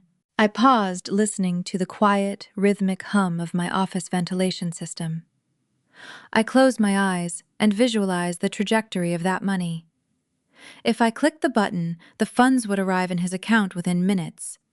The bank would lift the freeze, the foreclosure notice would be temporarily dismissed. Claire would stop crying. Bradley would emerge from the guest bedroom, his fragile ego salvaged by an unearned rescue. And then the cycle would reboot. This was the pebble, the small, sharp realization that fundamentally altered my perspective. Rescuing him today would not be an act of salvation. It would be an act of funding his ongoing denial. A wire transfer would merely buy him another 6 months of pretending he was a titan of industry. It would validate his reckless leverage and reinforce the toxic premise that his actions carried no permanent consequences. Providing capital to a man addicted to a false reality is not generosity. It is enablement. It is supplying the very poison that is killing him. I opened my eyes. I looked at the $50,000 typed into the transfer field. I pressed the delete key. The digits vanished, replaced by a blinking empty cursor. I closed the banking portal, severing the financial lifeline. I returned to my email client and hit reply on Claire's frantic message. I did not offer apologies, and I did not offer explanations. I typed 2 sterile sentences. Claire, I cannot provide a bridge loan. I recommend seeking immediate professional guidance to navigate the liquidation process. Below the text, I pasted 2 hyperlinks. One directed her to a highly rated bankruptcy attorney in downtown Seattle. The other linked to a certified consumer debt counselor. I clicked send. The message vanished into the digital ether. No money was wired. No rescue was deployed. I placed my hands flat on the cool surface of my desk. The transition was complete. The conflict had shifted from defending against external attacks to holding a quiet internal boundary. I was letting gravity do its work on a broken system. Allowing someone to experience the full, unmitigated weight of their own choices is often the most difficult form of discipline, but it is the only catalyst for genuine change. I returned to my server deployment metrics, reclaiming my focus and banishing their chaos from my sanctuary. An hour passed in productive silence. Then a sharp, hesitant knock sounded against the thick, frosted glass of my office door. I did not have any internal meetings scheduled until after lunch. My executive assistant usually screened all unexpected visitors communicating via the internal messaging system before anyone approached my threshold. Enter, I said, keeping my eyes on my dual monitors. The heavy glass door clicked open. The hinges moved with a smooth, silent glide.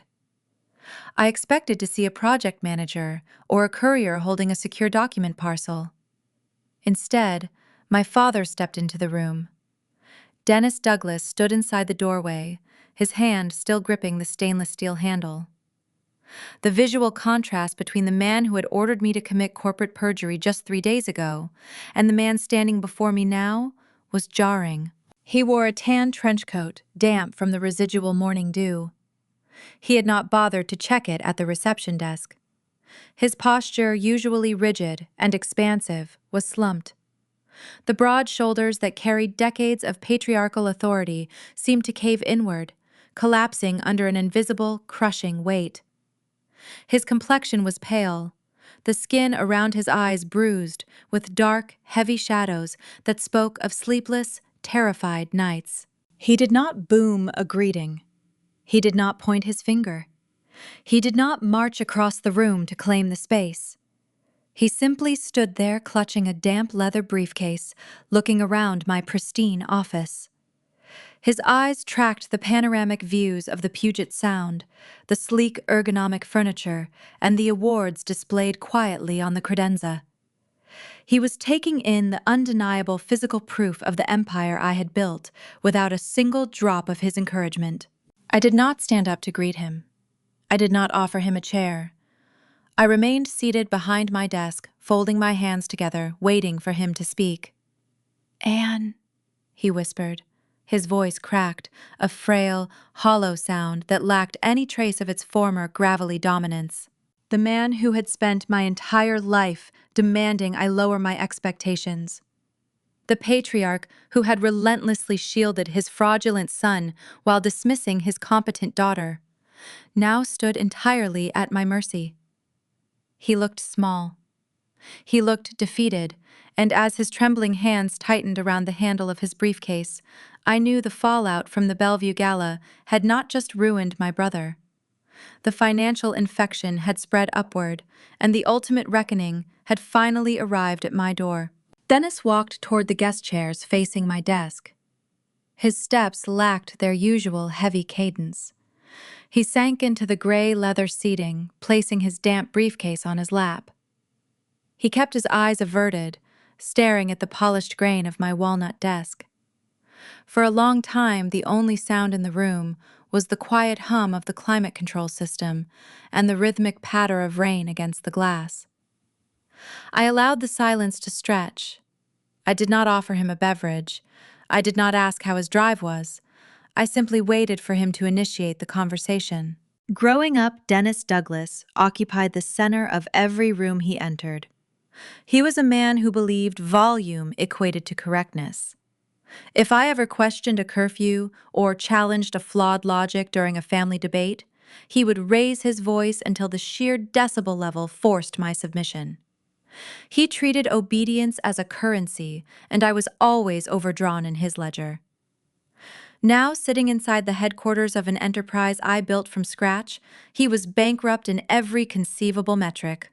"It is a beautiful building, Anne," he finally whispered, his gaze drifting toward the panoramic view of the Puget Sound. "You really built a fortress up here. It is highly functional," I replied, my voice remaining neutral. "What brings you to my office, Dennis?" He swallowed hard. The muscles in his neck strained against his collar. I expected a hollow apology. I anticipated a speech about parental remorse, a calculated attempt to repair the bridge he had burned so he could cross it later.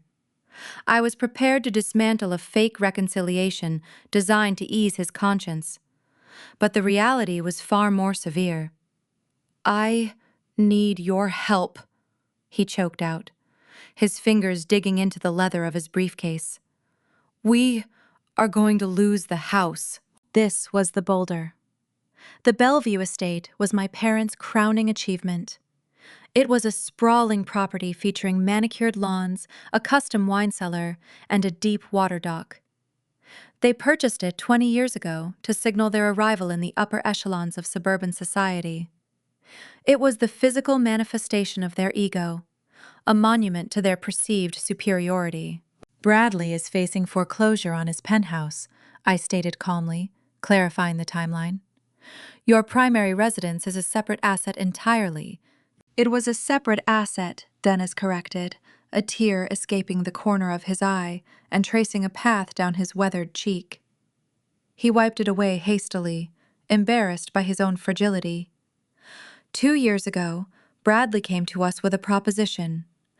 He told us he had a rare opportunity to buy into his firm as a full managing partner. He needed capital, liquid capital, to secure the vice president title and the equity share. I leaned forward slightly, resting my forearms on the desk. My mind processed the data, assembling the puzzle pieces of his ruin. "You co-signed a loan. We put up the house," he confessed, the words tumbling out in a rushed, panicked breath.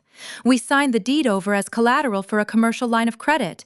He promised us the dividends from his partnership would cover the interest payments. He swore the principal would be repaid the moment he closed his first major venture capital deal."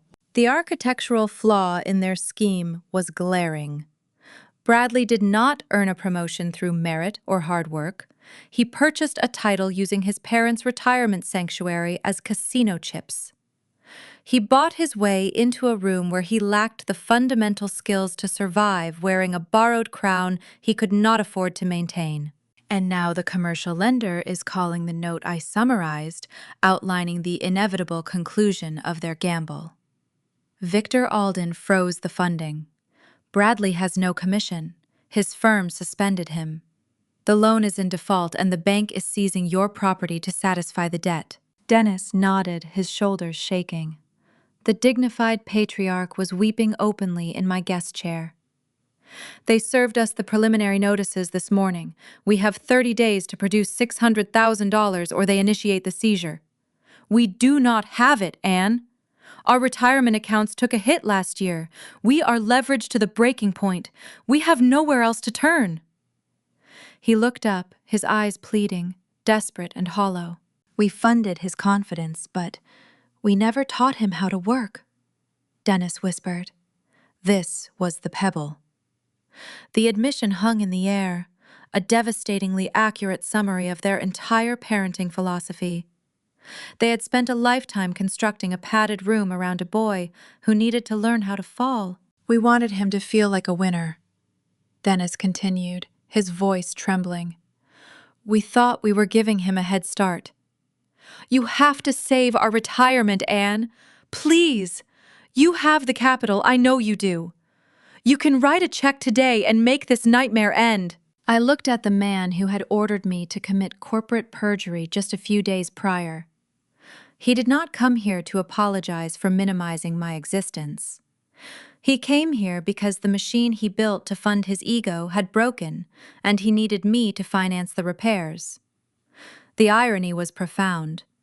The daughter he told to lower her expectations was now holding the keys to his survival. "You did not give him a head start, Dennis," I said, my tone clinical and detached. "You gave him a blindfold and pushed him into traffic." He flinched, as if I had struck him. "You spent 3 decades insulating him from the consequences of his own mediocrity." I continued articulating the structural failure of our family dynamic. "Every time he failed a test, you blamed the teacher. Every time he quit a team, you blamed the coach. When he could not earn a promotion, naturally, you bought him one. You taught him that reality is negotiable if you complain loudly enough. Your protection was actually sabotage. You engineered his current ruin, and you sacrificed your own future to do it." "We are your parents," he begged, gripping the armrests of the chair until his knuckles turned white. "You cannot just watch us lose our home. We are family. We share a bloodline," I corrected gently. "That is a biological fact, not a financial obligation." I sat back in my chair. The heavy, invisible weight of societal expectation evaporated from my shoulders.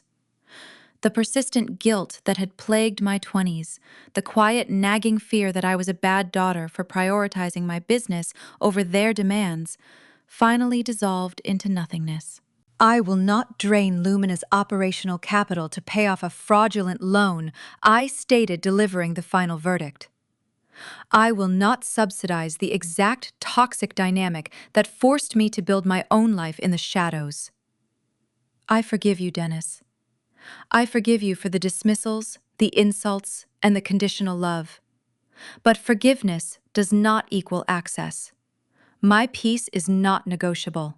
The finality in my voice left no room for debate. There was no rage, no vindictive joy. It was simply the sound of a steel vault locking shut. Dennis stared at me. He searched my face for a flicker of hesitation, a hint of the obedient child he used to command with a raised voice. He found nothing but an apex operator protecting her empire. The realization washed over him, draining the last reserve of his fight. The financial enabling that built the Golden Child had finally bankrupted the enablers. He stood up slowly, leaning heavily on his briefcase. He looked frail, aged by a decade in the span of a single conversation. He nodded once, a silent, tragic acceptance of his harsh new reality. He turned and walked out of my office, the frosted glass door clicking shut behind him, severing our toxic connection forever. I turned my chair toward the floor-to-ceiling windows. The Seattle rain had paused, revealing a breathtaking view of the Puget Sound. The water was a deep, churning gray, beautiful and indifferent to the struggles on the shore. I felt no grief. I felt no guilt.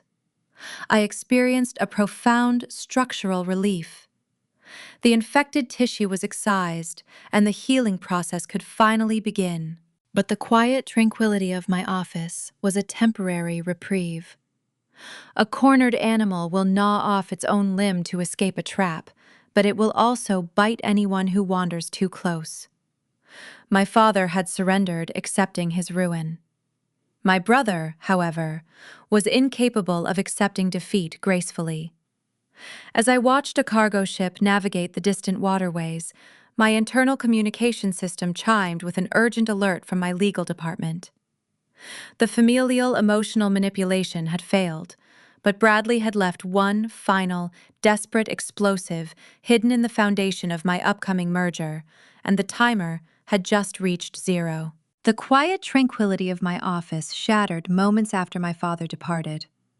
My internal communication dashboard flashed with a priority crimson alert. The notification originated from Sarah, my executive assistant, bypassing the standard digital queue. I tapped the icon, opening a direct video link. Sarah did not offer her usual polite greeting. Her posture was rigid, her expression tight with professional concern. Victor Alden's general counsel is holding on the encrypted channel, Sarah stated, her voice brisk. They requested an immediate emergency conference. They received a legal filing that halts the acquisition timeline. Put them through, I instructed. The screen flickered. A man named Jonathan, the lead attorney for Victor's venture capital group, materialized on my monitor. He sat in a sparse conference room, his suit immaculate, his demeanor grim. Jonathan belonged to a rare breed of corporate litigators who viewed emotion as a structural liability. We operated on the same wavelength. We have a roadblock. Anne Jonathan began skipping all pleasantries. A temporary restraining order was filed in King County Superior Court an hour ago. The judge granted an emergency injunction halting any merger acquisition or equity transfer involving Lumina Data Services. I maintained my steady breathing. On what grounds? Jonathan shared his screen, transmitting a scanned PDF document directly to my terminal. I opened the file. It was a scanned copy of a legal contract, the edges yellowed, the formatting outdated. The header read, "Right of First Refusal and Equity Grant." The date stamped at the top traced back 7 years, right to the very infancy of my company. The plaintiff is a boutique investment firm, Jonathan explained, his voice echoing from the speakers. The filing claims they provided critical architectural consulting and seed capital during your foundational startup phase. According to this document, you granted their firm a 15% ownership stake in Lumina, along with a clause allowing them to block any unilateral sale of the company. I scrolled to the bottom of the document. There, resting above a dotted line, was my signature. I leaned closer to the high-resolution monitor. The ink strokes mimicked the general shape of my handwriting, but the biomechanics were entirely flawed.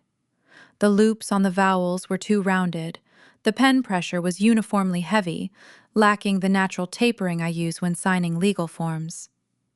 It was a tracing, executed by a hand that lacked my specific muscle memory. Bradley had forged a contract. Suspended bankrupt and facing profound public humiliation, my brother had chosen to double down on his delusions.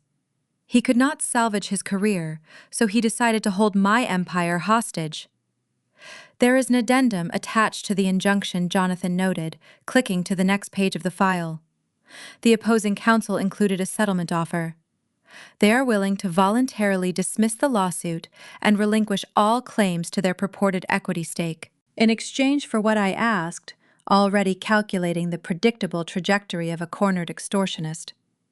A one-time consulting fee, Jonathan read from the document. $500,000 payable via wire transfer within 48 hours. I stared at the screen. A strange, physical sensation rippled through my facial muscles. The corners of my mouth curved upward, breaking my strict, stoic composure. It was a slight, knowing smile. Jonathan paused, observing my reaction through the camera. You find an injunction amusing. I find his strategy illuminating, I replied, allowing the smile to fade back into a mask of clinical detachment. My brother still believes he is playing a complex game of chess. He thinks he can out-engineer me with a cheap bluff. He assumes I will panic at the sight of a legal threat and pay a ransom to ensure the merger proceeds. He is weaponizing the clock, Jonathan warned, leaning closer to his webcam. We have a hard deadline. Victor Alden's funding window for this fiscal quarter closes on Friday at 5 p.m. If this injunction remains active past that hour, the Venture Capital Board will automatically pivot their resources to a secondary target. We cannot legally sign the master agreement while a restraining order encumbers your equity. Bradley knew the venture capital timeline. He was counting on the slow, grinding gears of the judicial system. He knew a standard motion to dismiss would take weeks to schedule on a crowded court docket. He assumed the ticking clock would force my hand, compelling me to wire him $500,000 just to clear the runway for my 9-figure deal. We will not pay the ransom, I stated. my voice devoid of hesitation. Extortion thrives in the shadows of uncertainty. We will destroy his leverage with undeniable data. I instructed Jonathan to prepare an aggressive motion to vacate the injunction, citing fraudulent documentation. I terminated the video call and immediately summoned my chief financial officer and my internal compliance director to my office. We initiated a forensic financial sprint. For the next 48 hours, my headquarters transformed into a high-stakes investigative war room. We did not sleep. We consumed black coffee and operated under the harsh glow of dual monitors, tracing every single digital breadcrumb from the earliest days of my enterprise. This crisis highlighted the ultimate dichotomy between my brother and me. Bradley built his entire existence on performance relying on loud assertions, tailored suits, and fabricated confidence. When confronted with failure, he utilized extortion to fake his value. I operated in a realm of absolute empirical truth. I relied on meticulous, verifiable data. I needed to prove that Lumina existed functioning independently and solely funded by my own accounts long before the date stamped on his forged contract. We pulled banking records from my early 20s. During that era, Bradley was utilizing our parents' wealth to fund ski trips to Whistler and lease expensive sports cars. He never glanced in my direction. Meanwhile, I was working 3 jobs, living on cheap noodles and purchasing raw server space piecemeal. His arrogance blinded him to the detailed paper trail my poverty had created. Every dollar I spent back then required extensive documentation because I had zero margin for error. By Thursday evening, the digital audit had uncovered substantial evidence, but I needed the foundational anchor. I needed the physical artifact that predated his fabricated timeline. Digital files migrate, but foundational corporate receipts were archived off-site for tax compliance. I left my downtown high-rise and drove my practical sedan through the relentless Seattle drizzle to a secure commercial storage facility in the industrial district. The warehouse smelled of aged cardboard, cold concrete, and dust. Flickering fluorescent lights buzzed overhead, casting long, stark shadows down the narrow corridors of metal shelving. I bypassed rows of meticulously labeled bins, navigating the grid with my flashlight, cutting through the dimness. I reached Section 4, locating the specific pallet designated for my earliest fiscal year. I pulled down a heavy, dusty archive box. The cardboard was stiff, sealed with a layer of brittle packing tape. I sliced the tape with a pocket knife, folding back the flaps. The air inside the box smelled like preserved ambition. I sifted through manila folders, scanning the chronological tabs. January, February, March. I stopped at a thin folder labeled Initial Infrastructure Expenditures. I opened the file. Resting inside, pristine and untouched by the intervening years, was a single sheet of thermal receipt paper. I pulled it out, holding it under the harsh warehouse light. The ink was slightly faded, but the text remained undeniably legible. It was a receipt for the original domain registration and the root server hosting package that launched Lumina Data Services. The total amount was $12. The payment method listed my personal debit card number. The signature at the bottom was my genuine, unhurried handwriting. The date stamped on the top corner was exactly 6 months prior to the date on Bradley's forged equity contract. He had chosen a random date for his forgery, assuming my company began the day I filed my official corporate tax status. He did not realize I had been building the architecture, paying for the foundational hosting, half a year before I incorporated. This $12 piece of paper proved that his timeline was a mathematical impossibility. It was the definitive proof that he possessed zero early involvement in my enterprise. I placed the receipt into a secure plastic sleeve. The tension that had gripped my shoulders for 2 days finally dissolved. My brother attempted to drop a boulder on my empire, hoping the impact would shatter my resolve. Instead, he had handed me the exact tool required to finalize his destruction. I walked out of the dusty storage facility, the cold night air filling my lungs. The deadline for the venture capital merger was less than 24 hours away. I held the legal hammer in my hand, and tomorrow morning, I was going to swing it with devastating precision. The deadline for the venture capital funding window loomed precisely at 5 in the afternoon. The atmosphere inside the 34th floor boardroom of Lumina Data Services was entirely devoid of the frantic energy that characterized my brother's world. There were no raised voices. There was no desperate pacing. The air held the quiet, steady hum of apex competence. Victor Alden walked through the frosted glass doors at exactly 9 in the morning, flanked by his general counsel Jonathan and a team of audit specialists. They took their seats around the polished walnut table.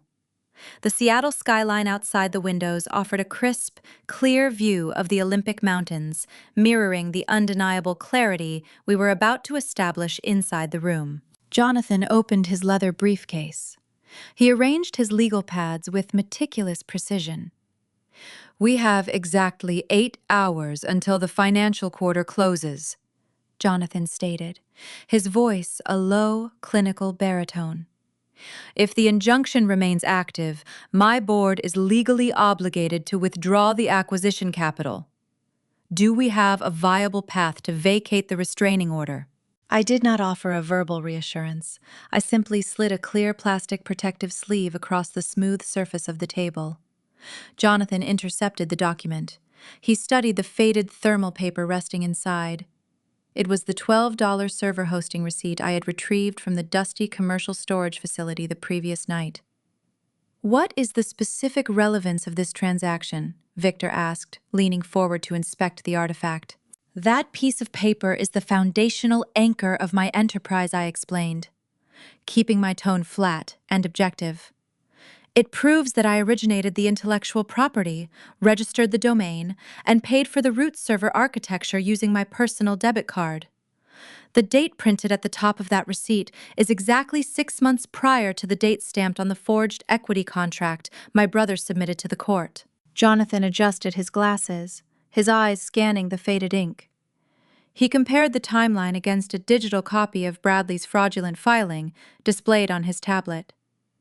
"The chronological discrepancy is undeniable," the attorney noted, a rare hint of satisfaction bleeding into his usually stoic demeanor. "Your brother claimed his firm provided the initial seed capital to launch your company on a specific day in November. This receipt proves you were already operational in May. It renders his entire narrative a mathematical impossibility. Furthermore, the signature on your receipt highlights the glaring biomechanical flaws in his forgery." My internal legal director, who had been working alongside me through the grueling 48-hour sprint, handed Jonathan a supplementary file.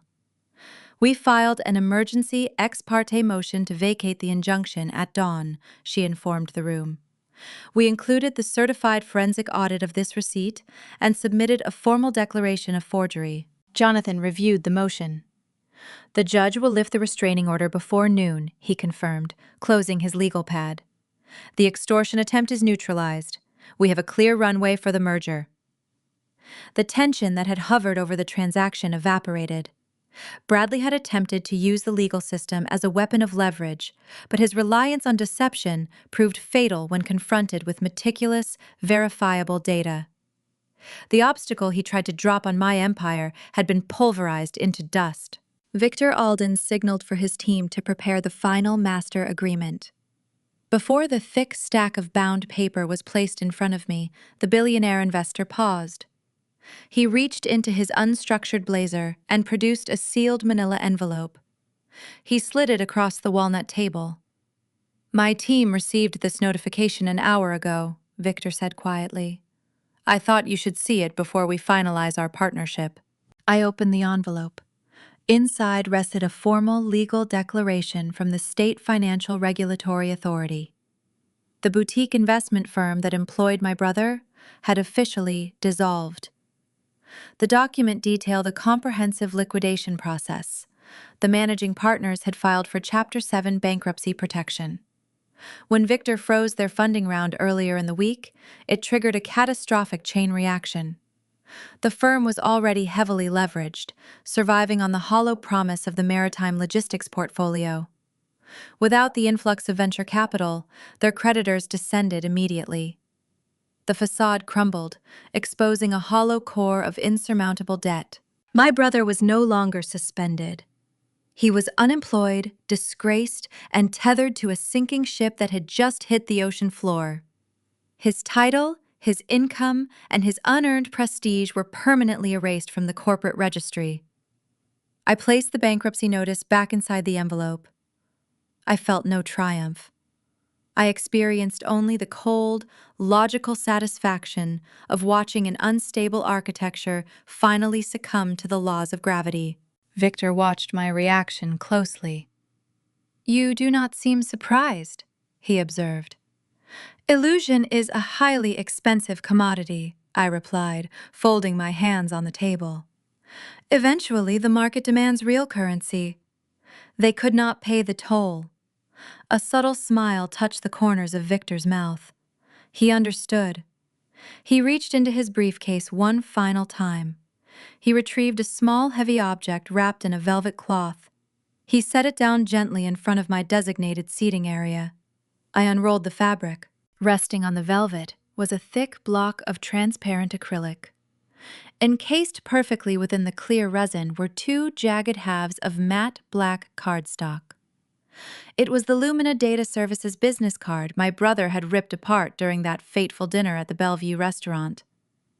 Victor had not discarded the pieces after piecing them together on the linen tablecloth.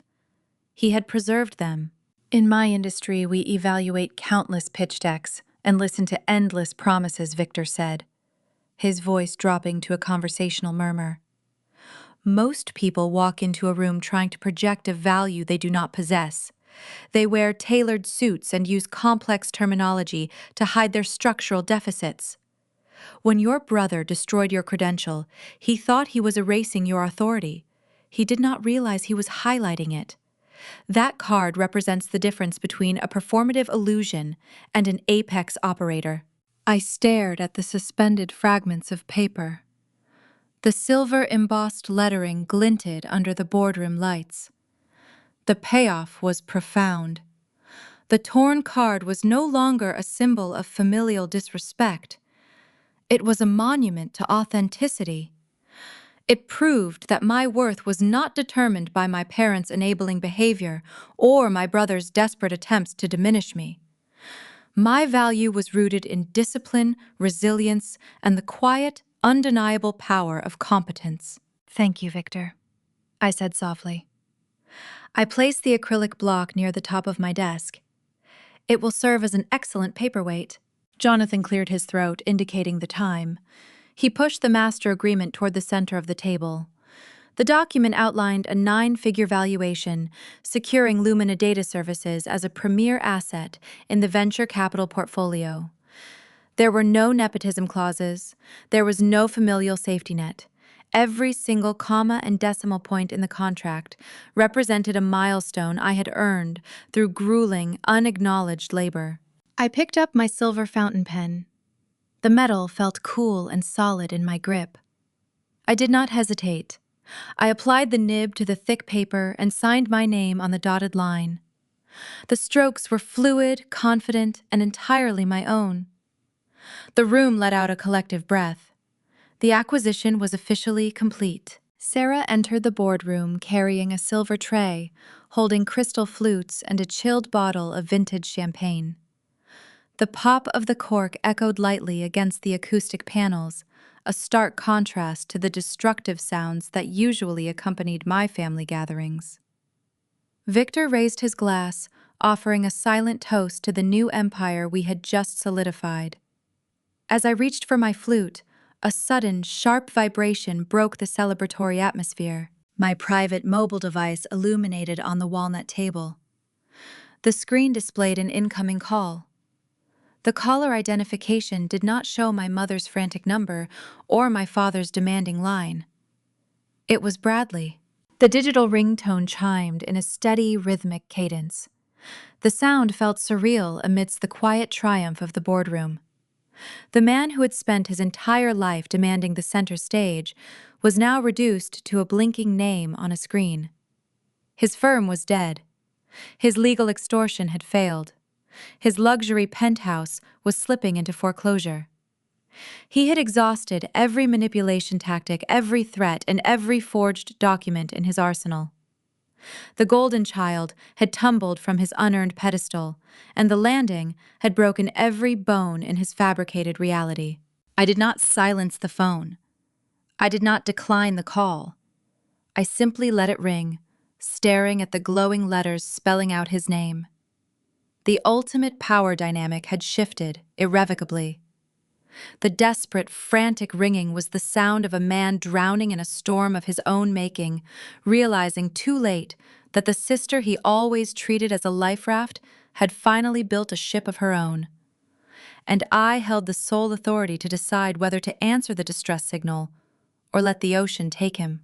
The digital ringtone chimed in a steady, rhythmic cadence. The sound felt surreal amidst the quiet triumph of the boardroom. I stared at the glowing letters spelling out his name on the screen. Victor Alden noticed the shift in my focus. The billionaire investor offered a brief understanding nod, gesturing toward the adjoining private office. I picked up the mobile device, excused myself from the celebratory champagne toast, and walked through the frosted glass door. The secondary room was silent, insulated by thick acoustic panels. I stood before the floor-to-ceiling windows, looking out over the sprawling Seattle metropolis. The Olympic Mountains loomed in the distance, casting long, majestic shadows across the Puget Sound. I swiped the green icon and brought the speaker to my ear. I did not offer a greeting. I simply listened to the empty static on the line, waiting for the caller to initiate the dialogue. A ragged, heavy breath filled the audio feed. It was followed by a sound I had never heard in my 32 years of life. Bradley was crying. This was not a dignified, quiet weeping. It was an ugly, guttural sobbing, the sound of a man whose entire structural foundation had just dissolved into ash. The bravado, the tailored suits, the mocking tone, all of it had been stripped away by the harsh friction of reality. And he, choked out, his voice cracking and fragile. "Please, do not hang up." I listened to the desperate tremor in his throat. The raw, uncomfortable exposure of his collapse radiated through the digital connection. He was no longer the arrogant vice president attempting to commandeer a luxury dining room. He was a cornered animal, realizing the trap had permanently snapped shut. "Where are you?" I asked, keeping my vocal register flat and clinical. He drew in a shaky breath. "I am at a motel off Interstate 5, he confessed. The words tumbled out of his mouth in a frantic, disorganized rush. "The bank locked the penthouse doors this morning. Claire packed a suitcase and took a flight to her mother in Denver. She said she needs a break to figure out the legal liabilities. The leasing company towed my sedan from the parking garage. I do not have a car. I do not have an office. My managing partners are drafting a lawsuit against me to cover the remaining firm debts. I am sitting on a cheap mattress, smelling like stale smoke, and I have $50 in my wallet." The contrast between his current environment and the life he tried to project was staggering. A month ago, he was boasting about maritime logistics portfolios and demanding a 7% commission on a 9-figure venture capital deal. Today, he was calculating the cost of a vending machine dinner. "I need your help," Bradley pleaded, the desperation thickening his words. "You are the only person left who has any real capital. Mom and Dad are facing their own foreclosure because of the loan. They will not even answer my texts. You have the new partnership. You have the headquarters. Just let me come work for you." In the background of his frantic request, a loud, piercing noise cut through the audio feed. It was the distinct, wailing siren of a police cruiser speeding past his motel window. The gritty, harsh sound filtered through the phone, rising in pitch before fading into the distance. That siren was the Pebble. It acted as a stark, jarring contrast to the elegant, clinking crystal and smooth, upright base of the Bellevue restaurant where this entire ordeal began. In that upscale dining room, he had ripped my business card in half and laughed at my pretend company. Now bathed in the flashing red and blue lights of a roadside motel, he was begging the pretend chief executive officer for a lifeline. "I will do anything, Anne," he continued, ignorant of the profound irony in his request. "I am not asking for a management role. I know I lost that privilege. Just give me a low-level job in your information technology department. I can work the help desk. I can log support tickets. I can run cables in the server room. I just need a paycheck to show Claire I am trying to rebuild. I need a badge to get back on my feet. Please, Annie. You are my sister." I felt a sudden, familiar pull deep inside my chest. It was the ghost of sisterly pity, the lingering echo of my parents' conditioning. For decades I was trained to soothe his failures and absorb his burdens. The instinct to reach out and pull him from the wreckage was a deeply ingrained neural pathway. I took a slow, measured breath, applying my tactical discipline. I visualized that sympathetic instinct and clinically shut it down. Pity is a useless currency when dealing with a fractured narcissist. Hiring him would not be an act of grace. It would be a profound insult to the architects, the developers, and the project managers who formed the backbone of my enterprise. My staff had earned their ergonomic chairs through grueling labor, late nights, and unshakable dedication to empirical truth. They did not forge documents or fake their credentials. Handing a corporate badge to a man who committed federal fraud just because we shared a biological lineage would spit on their hard work. It would infect my sterile environment with the very toxicity I had fought so hard to escape. "I cannot hire you, Bradley," I stated. My voice held no malice, no triumph, and no hesitation. It was a simple, unyielding fact. He let out a sharp, wounded gasp. "Why not?" he cried. "I told you, I will start at the bottom." "Because Lumina Data Services operates on strict meritocracy," I explained, looking out at the sweeping Washington landscape. "You do not possess the technical certifications required for a Tier 1 support role. More importantly, you lack the ethical foundation necessary to access my encrypted network.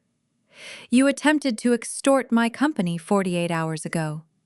You forged my signature to steal my equity. You do not get to sabotage a ship and then beg for a spot on a lifeboat when your own vessel sinks." "But I have nothing," he wept, the reality of his isolation finally crushing his spirit. "What am I supposed to do?" I watched a ferry glide slowly across the dark waters of the Puget Sound, charting a steady course despite the heavy currents. "You have to learn how to fall before you can learn how to stand," I said clinically. "For your entire life, our parents laid down cushions every time you stumbled. You never felt the impact of your own mistakes. You never learned how to brace for the ground. This is the ground, Bradley. You are finally feeling gravity." He fell silent, his ragged breathing echoing through the speaker.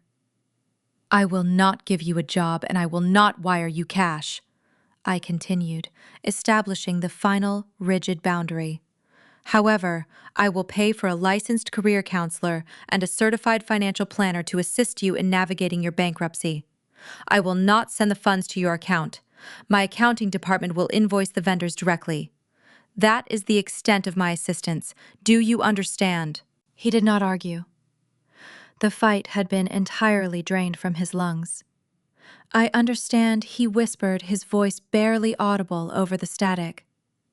"Good luck, Bradley," I said. I pulled the phone away from my ear and pressed the red icon. The connection severed. The digital void returned. I placed the mobile device onto a nearby glass table. I stood alone in the quiet office, feeling an immense structural weight lift from my shoulders. The severance of our toxic enmeshment was finalized. I had not destroyed him. I had simply stepped out of the way.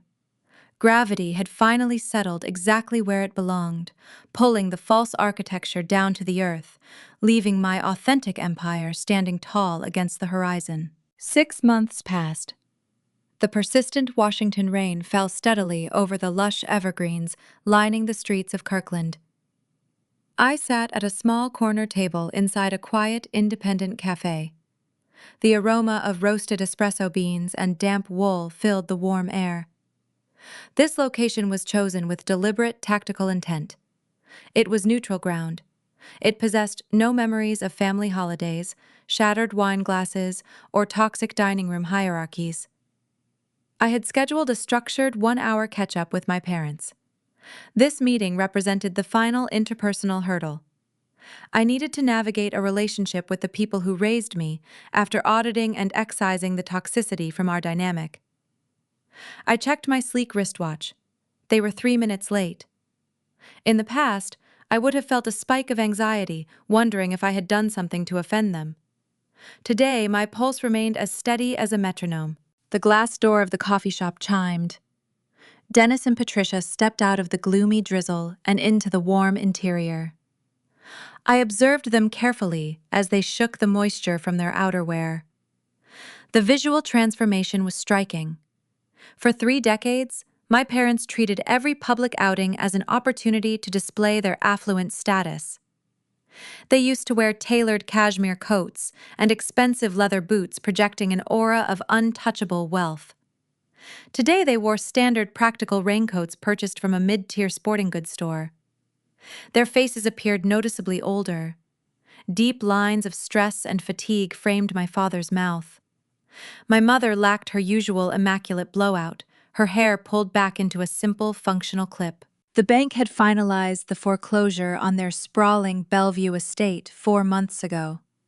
The leveraged loan they co-signed for my brother had consumed their retirement sanctuary, forcing them to downsize into a modest, leased condominium in a neighboring suburb.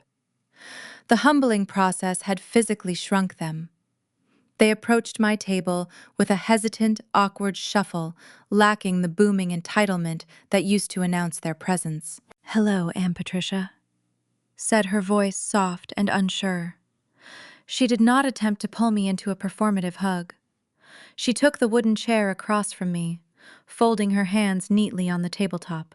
Dennis sat beside her, offering a tight, polite nod. "Thank you for making the time to see us today. It is good to see you both," I replied, keeping my tone cordial but heavily guarded. A barista approached and took their orders. 2 plain drip coffees. No complicated modifications, no demands to speak with a manager.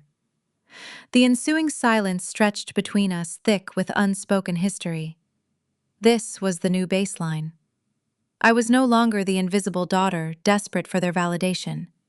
I was the apex operator who had watched their fabricated universe collapse and refused to finance its reconstruction. Patricia cleared her throat, breaking the quiet tension. "How are things at Lumina Data Services?" I paused, studying her face. I braced myself for the inevitable backhanded compliment or the subtle attempt to minimize my achievements.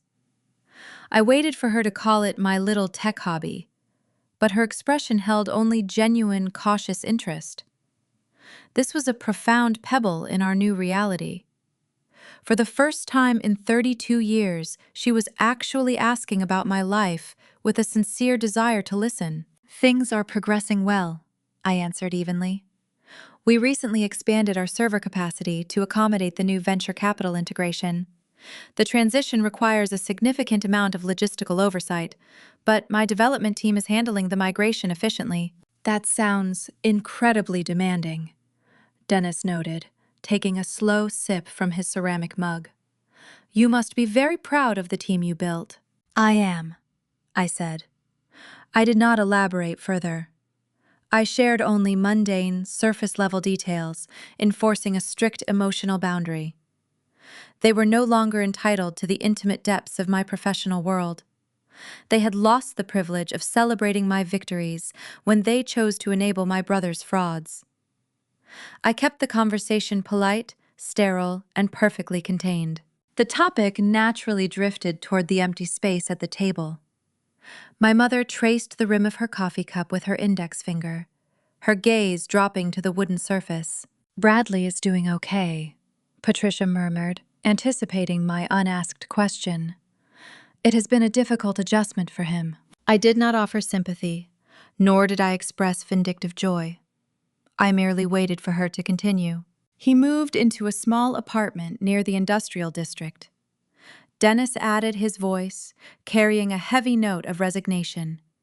He takes the public bus to work every morning.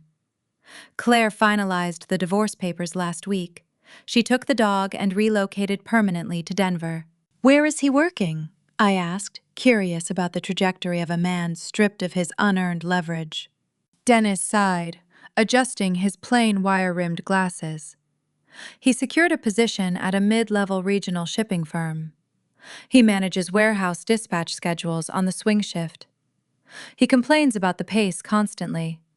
He says the corporate oversight is relentless. The management uses a highly sophisticated algorithmic tracking system to monitor his daily delivery quotas.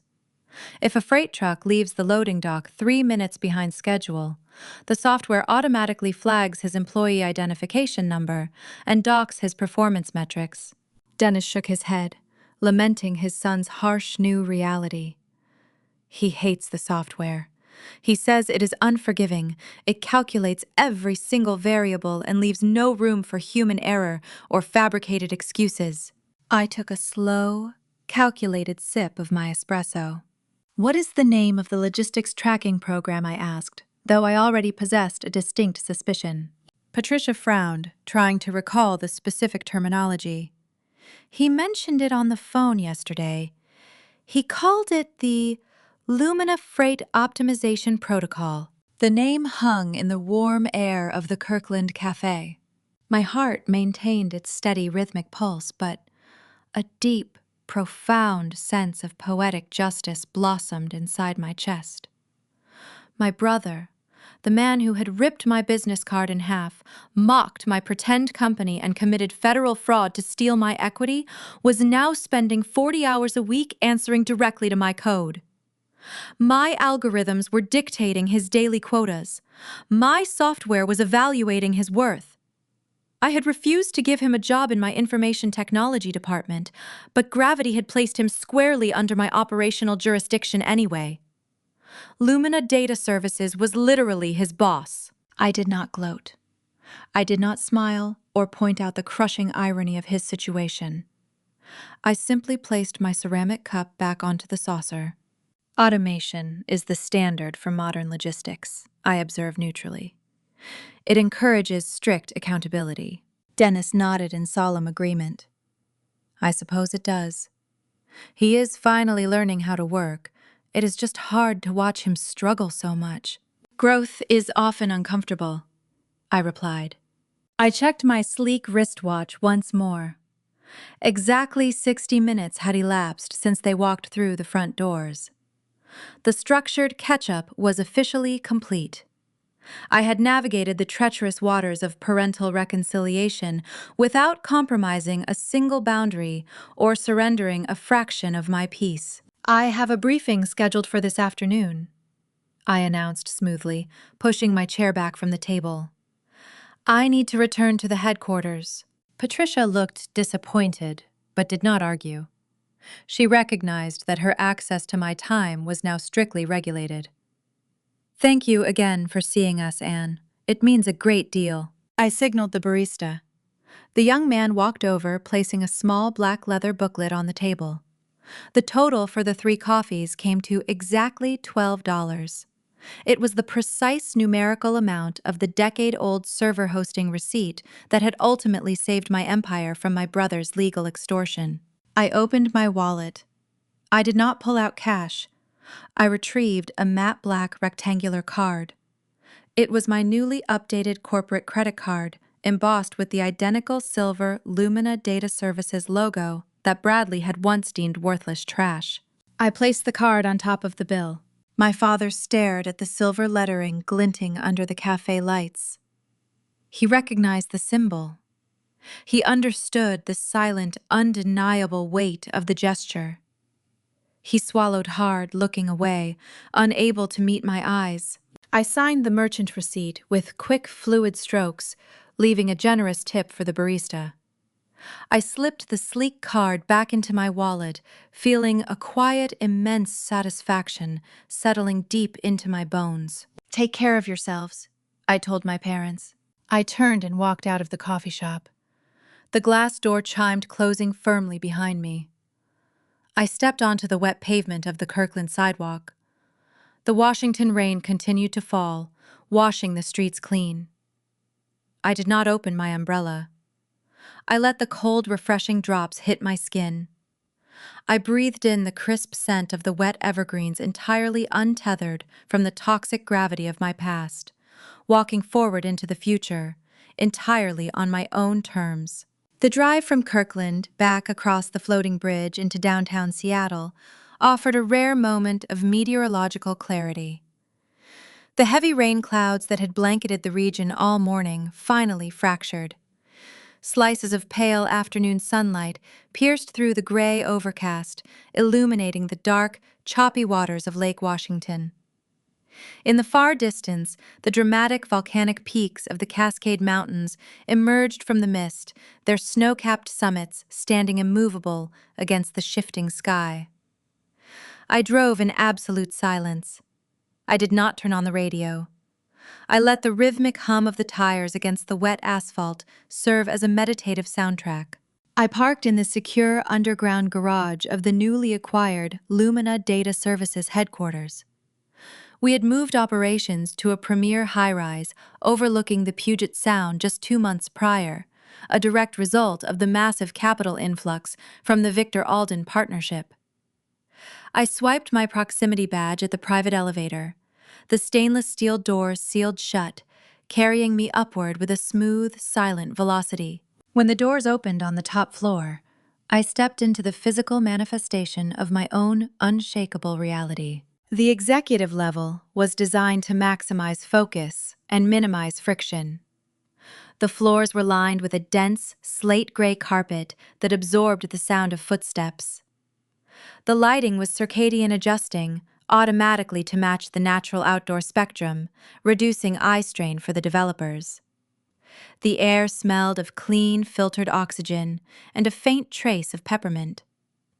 There were no loud voices, no chaotic running in the corridors, and absolutely no performative bravado. Every individual working on this floor was a vetted Apex operator, selected for their meticulous ability to process data and solve complex infrastructural problems. I walked down the central corridor toward my corner office. This was the boulder. As I observed my staff collaborating quietly inside glass-walled conference rooms, the profound weight of my total independence settled over me. I was no longer the invisible sister hiding in a damp garage. I was not the family shock absorber designated to cushion the fall of a fraudulent golden child. I was the sole architect of an expansive corporate empire. I had constructed this sanctuary using the bricks of discipline, consistency, and a ruthless adherence to empirical truth. My brother had built his life on a foundation of loud, theatrical illusions, relying on our parents to constantly patch the holes in his narrative. When a storm finally hit his paper house, disintegrated instantly. My structure weathered the hurricane without sustaining a single cracked window. As I approached the administrative quadrant just outside my office door, a sudden flurry of movement broke the calm atmosphere. A young female intern was rushing toward the printing station. Her arms were overloaded with a thick stack of printed server load distribution reports. She was trying to balance the heavy paper while simultaneously attempting to silence a buzzing mobile device in her pocket. She rounded the corner too quickly. Her foot caught the edge of a floor mat. She stumbled forward. The stack of reports slipped from her grasp, cascading through the air in a chaotic white waterfall. Hundreds of pages scattered across the dark carpet, sliding under desks and fanning out across the corridor. The intern froze. Her face drained of all color, replacing her previous hurried flush with a stark, terrified pallor. She looked down at the massive mess, then looked up and saw me standing less than 5 feet away. The chief executive officer, the woman who controlled the entire 9-figure enterprise. She braced herself for the impact. I recognized the posture immediately. It was the physical bracing of a person who expected to be screamed at, humiliated, and diminished for a simple mistake. She expected the Bradley Douglas treatment. She anticipated a loud public berating designed to make her feel small so that a superior could feel large. "I am so incredibly sorry," she stammered, her hands trembling as she dropped to her knees. "I will clean this up immediately. Please excuse my clumsiness. I was rushing to get the quarterly analytics to the development lead." This was the pebble. It was a minor logistical disruption, but it presented an opportunity to reinforce the culture I had bled to establish. I did not sigh. I did not cross my arms and glare at her from a position of towering authority. I lowered my leather bag to the floor. I knelt on the slate carpet directly across from her. I reached out and gathered a loose stack of the spilled reports. I tapped the edges against the floor, aligning the papers into a neat, orderly pile. I handed the stack back to her. The intern stared at me, her eyes wide with bewildered shock. She clearly did not expect the founder of the company to help her pick up dropped paperwork. "Breathe," I said, keeping my vocal register low and steady. "It is just paper. The data is backed up on the redundant servers, I know." She whispered quickly, gathering the remaining sheets. "I just wanted to make a good impression. I want to be taken seriously here. I feel like I constantly have to rush to prove I belong in this building." I paused, holding the final section of the scattered reports. I looked at her young, anxious face. I saw the reflection of a 22-year-old girl sitting on a milk crate, eating cheap noodles, believing that if she just worked hard enough in the shadows, someone might finally validate her existence. "You do not need to rush to prove you belong," I told her. "You passed a grueling technical interview to earn your security badge. You belong here because your metrics are flawless." She swallowed hard, clutching the reassembled stack of documents to her chest. "Thank you," she murmured. I stood up, smoothing the front of my blazer. I looked down at her as she scrambled to her feet. "Remember this," I added, delivering the core philosophy of my entire existence. When you find yourself in a room full of people who are shouting to prove their worth, do not raise your voice to compete. Your competence is your loudest voice. Let the work speak. The people who matter will always hear it." A profound understanding washed over her face, replacing the lingering panic with a quiet, determined strength. She nodded firmly, a small, genuine smile touching her lips. She thanked me once more and walked steadily toward the development wing, her posture straight and secure. I turned and pushed open the heavy glass door to my private office. The room was bathed in the soft golden light of the late afternoon sun breaking through the clouds over the Puget Sound. I walked over to my expansive desk and sat down in my ergonomic leather chair. The silence in the room was absolute, but it was not the suffocating, icy silence that followed my brother's public humiliations. It was a rich, vibrant quiet. This was the ultimate payoff. True power is never loud. It does not require a captive audience. It does not demand constant validation from enablers. It does not scream across a white linen tablecloth at a high-end Bellevue restaurant. True power is measured in profit margins, in unshakable boundaries, and in the absolute refusal to absorb someone else's chaotic narrative. I had spent decades believing that my quiet nature was a liability, a tragic flaw that made me invisible to my parents. I finally understood that my silence was actually my greatest weapon.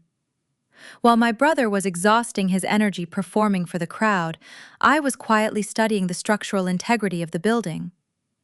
When the earthquake inevitably arrived, I was the only one standing on solid ground. I shifted my gaze to the right side of my desk, Resting near my secondary monitor was the heavy block of transparent acrylic Victor Alden had gifted me on the day we signed the master agreement. Encased perfectly within the clear resin were the two jagged halves of the matte black Lumina Data Services business card. I reached out and traced my fingertips over the smooth, cool surface of the acrylic. I examined the torn edges of the heavy cardstock suspended inside. When Bradley ripped that credential in half, his intention was to destroy my authority. He wanted to reduce my accomplishments to worthless shreds of paper on a dining room floor. He thought tearing me down would automatically elevate his own stature. But that specific act of malicious desperation had accomplished the exact opposite. It had exposed his profound weakness to a billionaire investor, initiating the cascade of events that ultimately stripped him of his title, his wealth, and his unearned leverage. The framed card served as a permanent, daily reminder of a fundamental universal truth. When toxic individuals attempt to tear you apart, they rarely succeed in destroying your core. Instead, they inadvertently expose your true internal value to the rest of the world. The fracture does not ruin the diamond. It simply allows the light to catch the brilliant, undeniable facets hidden beneath the surface. I pulled my hand away from the acrylic block. The past was permanently sealed in resin, incapable of touching me ever again. I turned my attention back to the glowing screens, illuminating my workstation.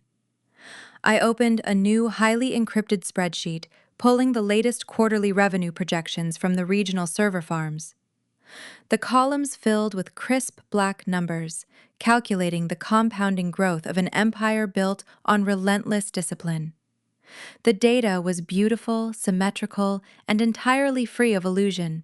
I placed my fingers on the keyboard and began to type, continuing the quiet, magnificent work of architecting my own unshakable reality. There is a distinct, lingering echo that remains long after a family fractures. It does not sound like a screaming match in a rain-soaked driveway, nor does it resemble the dramatic crashing of plates against a kitchen wall. In my experience, the sound of a family breaking is as quiet and sharp as a piece of heavy cardstock tearing in half over a white linen tablecloth. When I look back at the wreckage of my brother Bradley's fabricated corporate empire and the subsequent collapse of my parents' financial and emotional sanctuary, I do not just see a cautionary tale about venture capital and corporate fraud. I see a profound, devastating audit of traditional American parenting. We are raised in a culture that worships the polished veneer of success, often at the fatal expense of the structural integrity required to sustain it. My story is not merely about a reconstructed business card, a billionaire investor, or a nine-figure technology acquisition. It is a harsh, unyielding mirror held up to the values we instill in our children, the responsibilities we abdicate in the name of love, and the terrifying cost of prioritizing a performance over the truth. In the traditional American family structure, there is a dangerous mythology surrounding the golden child. For my parents, Dennis and Patricia Bradley was the designated vessel for their own unresolved aspirations. They wanted a titan of industry, a son who could walk into a Bellevue country club and command the room with a tailored suit and a leased luxury vehicle. But instead of teaching him the grueling, unglamorous mechanics of how to build actual wealth, they simply bought him the costume. They co-signed his leveraged loans, quietly paid for his mistakes, and fiercely shielded him from the natural friction of the real world. This is where so many parents fundamentally misunderstand family responsibility. We confuse insulation with long-term guidance.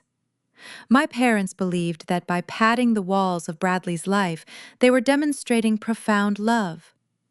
But true emotional awareness in parenting demands the courage to let your child experience the crushing weight of their own failures. By protecting Bradley from the consequences of his mediocrity, my parents did not give him a head start in life. They handed him a blindfold and pushed him into rush-hour traffic. They starved him of the resilience required to survive the inevitable storms of adulthood. building a fragile narcissist who eventually turned to extortion and forgery just to maintain his illusion. Conversely, my upbringing was defined by absence.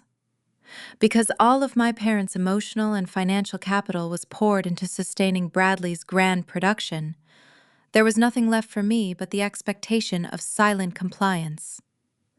I was the designated shock absorber, the daughter expected to shrink so her brother could look tall.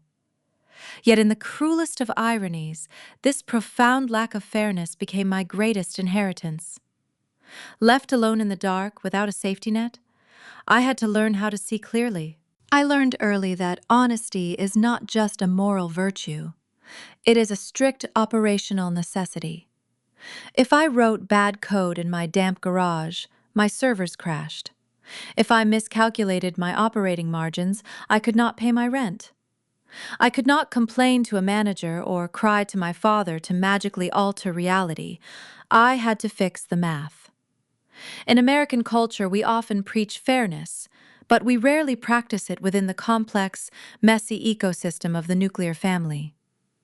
We assign roles early, the star, the peacemaker, the invisible one, and we force our children to play these parts until the script catches fire. What happened in that Seattle boardroom, and later in that quiet Kirkland cafe, was the inevitable collision between a fabricated narrative and empirical truth. When a parent lacks the emotional awareness to accept their child as they are, flawed, struggling, or ordinary, they force that child to become a fraud just to secure their affection. Bradley's descent into bankruptcy was not a sudden deviation. It was the logical destination of a life lived entirely on credit, both financial and emotional. Long-term guidance for children must be rooted in an unshakable commitment to reality. We must teach them that dignity is not found in the title printed on a business card, but in the calloused hands that earned it. We must foster emotional awareness by allowing them to sit with the discomfort of their own shortcomings, rather than rushing in to rewrite the rules of the game so they can win a hollow victory. These are the hard, uncomfortable truths that we so rarely discuss around the modern dinner table. If my journey through the ashes of my family's illusions resonated with you, if you have ever had to build your own sanctuary because the one you were given was fundamentally compromised, I encourage you to subscribe and follow Intimately Told Stories. Join our community, share your own experiences in the comments, and help us continue to unravel the complex, beautifully flawed tapestry of the human experience. As I stand in my office, looking out over the churning gray waters of the Puget Sound, I am often struck by a thought that feels almost heretical in our society. We are relentlessly conditioned to believe that family loyalty is an infinite, unbreakable tether. We are told that shared blood requires us to endlessly forgive, to continuously rescue, and to perpetually absorb the collateral damage of the people who share our last name. We equate boundary setting with betrayal, and we label detachment as cruelty. But I have come to believe the exact opposite. Sometimes, the most profound act of family responsibility is to stop being the life raft. When you continually save a drowning man who refuses to learn how to swim, you are not rescuing him. You are merely delaying his drowning and risking your own life in the process. The narrative of unconditional rescue is a comforting lie we tell ourselves to avoid the guilt of letting go. But gravity cannot be cheated forever. I did not ruin my brother by refusing to pay his legal ransom. Nor did I destroy my parents by refusing to drain my company's capital to pay off their fraudulent loan. I simply stepped out of the way and allowed the universe to deliver the lessons they had spent 30 years avoiding. In the end, the most devastating truth about family is this: we are not obligated to finance the illusions of those we love. Sometimes the truest, most terrifying expression of love is to let the people who broke you finally hit the cold, hard ground. The sound of the impact is horrifying. But the silence that follows, that is the sound of truth. And perhaps as you look at the architecture of your own life, you must ask yourself a quiet, unsettling question. Are you building your future on bedrock? Or are you just waiting for the floor to give way